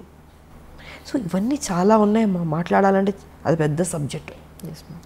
నేను ఒకటే చెప్తాను ప్రజల్ని, తెలంగాణ ప్రజల్ని, దయచేసి ఇంకా ఈ రాక్షస పరిపాలన మాత్రం మర్చిపోండి టీఆర్ఎస్ని. ఇంకా టీఆర్ఎస్, కాంగ్రెస్, ఎంఐఎం వీళ్ళందరూ ఒకటి. ఇంకెవరన్నా వచ్చినా కూడా ఆయన తీసుకుంటాడు. ఈ డ్రామాలో ఒక డ్రామా ఉంటుంది. కాబట్టి ఇప్పుడైనా మేలుకుని తెలంగాణని కాపాడుకోవాల్సిన బాధ్యత ఇంకా ప్రజలదే ఉంది. సో ఏదైనా ఏ పార్టీకి వేద్దాం అనుకుంటే ఇంక బీజేపీ ఉంది. మీరు ఆలోచించుకోండి, బీజేపీకి ఎప్పుడూ ఇవ్వలేదు మీరు అవకాశం. మరి బీజేపీకి ఇంతకుముందు మీరు ఇచ్చి సరిగా పరిపాలన చేయకపోతే మీరు తిట్టచ్చు. ఇంతవరకు రాలేదు, ఇవ్వలేదు. సో ఇప్పుడు మీరు ఇవ్వండి, ఇచ్చి చూడండి, చూసి బెటర్ అవుతుంది అనేది నా అభిప్రాయం. ఇంత వరస్ట్గా మాత్రం ఉండదు. ఇక్కడ ఎవడు అమ్ముడుపోయేవాడు ఉండడు, ప్యాకేజీలు మాట్లాడుకునేవాడు ఎవడు ఉండడు. బీజేపీలో ఒక డిసిప్లిన్ ఉండే, ఎందుకంటే నరేంద్ర మోడీ గారు ఉన్నారు, అమిత్ షా గారు ఉన్నారు, నడ్డా గారు ఉన్నారు, మా పార్టీ టీం వర్క్గా ఉంది, అన్నీ బాగుంటుంది అన్నది నా అభిప్రాయం. సో కరెక్ట్ డిసిషన్ తీసుకోండి ఇప్పటికైనా అన్నది నేను చెప్పదలుచుకుని. ఈరోజు మీకు ఇంత గుర్తింపు వచ్చిన, రాజకీయాల్లో ఇంత మంచి పొజిషన్లో ఉన్న, మీ పర్సనల్ లైఫ్లో ఇంత గొప్ప స్థాయిలో ఉన్న ఒక లేడీ అమితాబ్గా ఎదిగిన, దీని అంతటికీ కారణం ఎవరు, మీకు రుణపడి ఉన్నారు, సోన్స్ వాళ్ళకి నేను ఈ సందర్భంగా కృతజ్ఞతలు తెలుపుకోవాలి అంటే ఎవరికి చెప్తారు? దేవుడు, ప్రజలు, అంతే కదా. ఇందాక మీరు అన్నారు ఇంటర్వ్యూలో, ఇంత మంచి మంచి సినిమాలు పడిందంటే ఎంత గొప్ప విషయం, అసలు రేర్ కదా. మరి ఎవరిచ్చారు అది? దేవుడు. ఇవాళ తెలంగాణకి నన్ను తీసుకొచ్చింది దేవుడు, నన్ను నడిపించింది దేవుడు, పార్లమెంట్లో కొట్లాడేట శక్తి ఇచ్చింది దేవుడు, నాకు సపోర్ట్ చేసింది ప్రజలు, సినిమాలో కానీ పాలిటిక్స్లో కానీ. సో నేను దేవుడికి, ప్రజలకి థ్యాంక్స్ చెప్పుకోదలుచుకున్నాను. నిజంగా ma'am, such a great journey. Actually మీరు ప్రత్యక్ష రాజకీయాల్లో ఎప్పట్లాగానే ఇంకా యాక్టివ్గా ముందుకు వచ్చి ప్రజల సమస్యలు మీ వరకు ఇంకా యాక్టివ్ అంటే మనం ఏదో ఇప్పుడు యుద్ధాలు చేసుకుని ఆటోమేటిక్గా వచ్చినట్టు, ఎందుకంటే ఇది ఉద్యమం కాదు కాబట్టి మనం చేయాల్సిన డ్యూటీ మనం చేస్తూ పార్టీని స్ట్రెంగ్తన్ చేసుకుంటూ, పార్టీ ఏ బాధ్యత ఇచ్చినా దానికి కరెక్ట్గా మన పబ్లిక్లోకి తీసుకెళ్ళి సక్సెస్ అవుతుంది. It be very wonderful job అవుతుంది, నో డౌట్ అందులో. ఎందుకంటే యాజ్ ఎ ఉమెన్ మీ దగ్గరికి ఎవరు సమస్యతో వచ్చినా ఆ సమస్యను క్లియర్ చేస్తారని పర్సనల్గా చాలామంది చెప్పిన వాళ్ళు ఉన్నారు. ఆ రోజు మీ బర్త్డేకి వచ్చినప్పుడు వాళ్ళందరూ చెప్పింది అదే. సో మీలాంటి వాళ్ళే రాజకీయాల్లోకి వస్తే ఇంకా బాగుంటుంది అనేది మా యాజ్ ఎ ఉమెన్గా నా స్వార్థం కూడా ఉంది. నిజంగా నేనంటే సేవ చేయడమే తప్ప నాకు ఇంకేం ఉంటుంది నా మైండ్లో. నిజం, 24 hours ఇంకా అదే ఉంటుంది నాకు. ఎంత తక్కువ టైం, ఒక 2 hours పడుకుని పని చేయమన్నా చేస్తాను, నేను 24 hours పని చేయమన్నా చేస్తాను. నువ్వు అదే అంటారు, నువ్వు పని రాక్షసు అంటారు నన్ను. నాకు పని చేయడం ఇష్టం కాబట్టి, నన్ను ఖాళీగా కూర్చోబెట్టి నాకు నచ్చదు. పని ఇవ్వండి, చేస్తూ ఉంటాను. పని ఇవ్వకపోతే వాళ్ళ తప్పు. పని ఇస్తే నా స్థాయి ఎంతవరకు నేను పని చేయాలో అంతవరకు నేను పని చేస్తాను, అంతే. నా ప్రజలు బాగుంటే ఇంకా అంతకంటే నాకు కావాల్సిన ఏమీ లేదు. నిజం. మీ చేతిలోకి తొందరలో అధికార పార్టీ అనండి, తెలంగాణలో మీ చేతికి అధికార పగ్గాలు రావాలని చెప్పి మనస్ఫూర్తిగా యాజ్ ఎ విమెన్గా కోరుకుంటున్నాను. మా బీజేపీకి అధికారం వస్తే డెఫినెట్గా మంచి చేస్తుంది. Thank you ma'am, thank you so much for your great conversation. Thank you ma'am, thank you. I dream ప్రేక్షకులందరికీ విజయదశమి శుభాకాంక్షలు. Hi, this is Isha Chavla. This is Manara Chopra. Hi, this is Kartikeya. నేను director Teja అని. Press the bell icon for more updates. For more such videos, please subscribe to iDream. For more videos, please subscribe to iDreams. For more videos, please subscribe to iDream. And you're watching iDream Media. Please like, share and subscribe to the channel. And don't forget to subscribe to iDream. Please subscribe iDream Media. Do subscribe to iDream. Subscribe to iDream Media. Do subscribe to iDream Media. Don't forget to subscribe. Click on the button below. Don't forget to subscribe to iDream.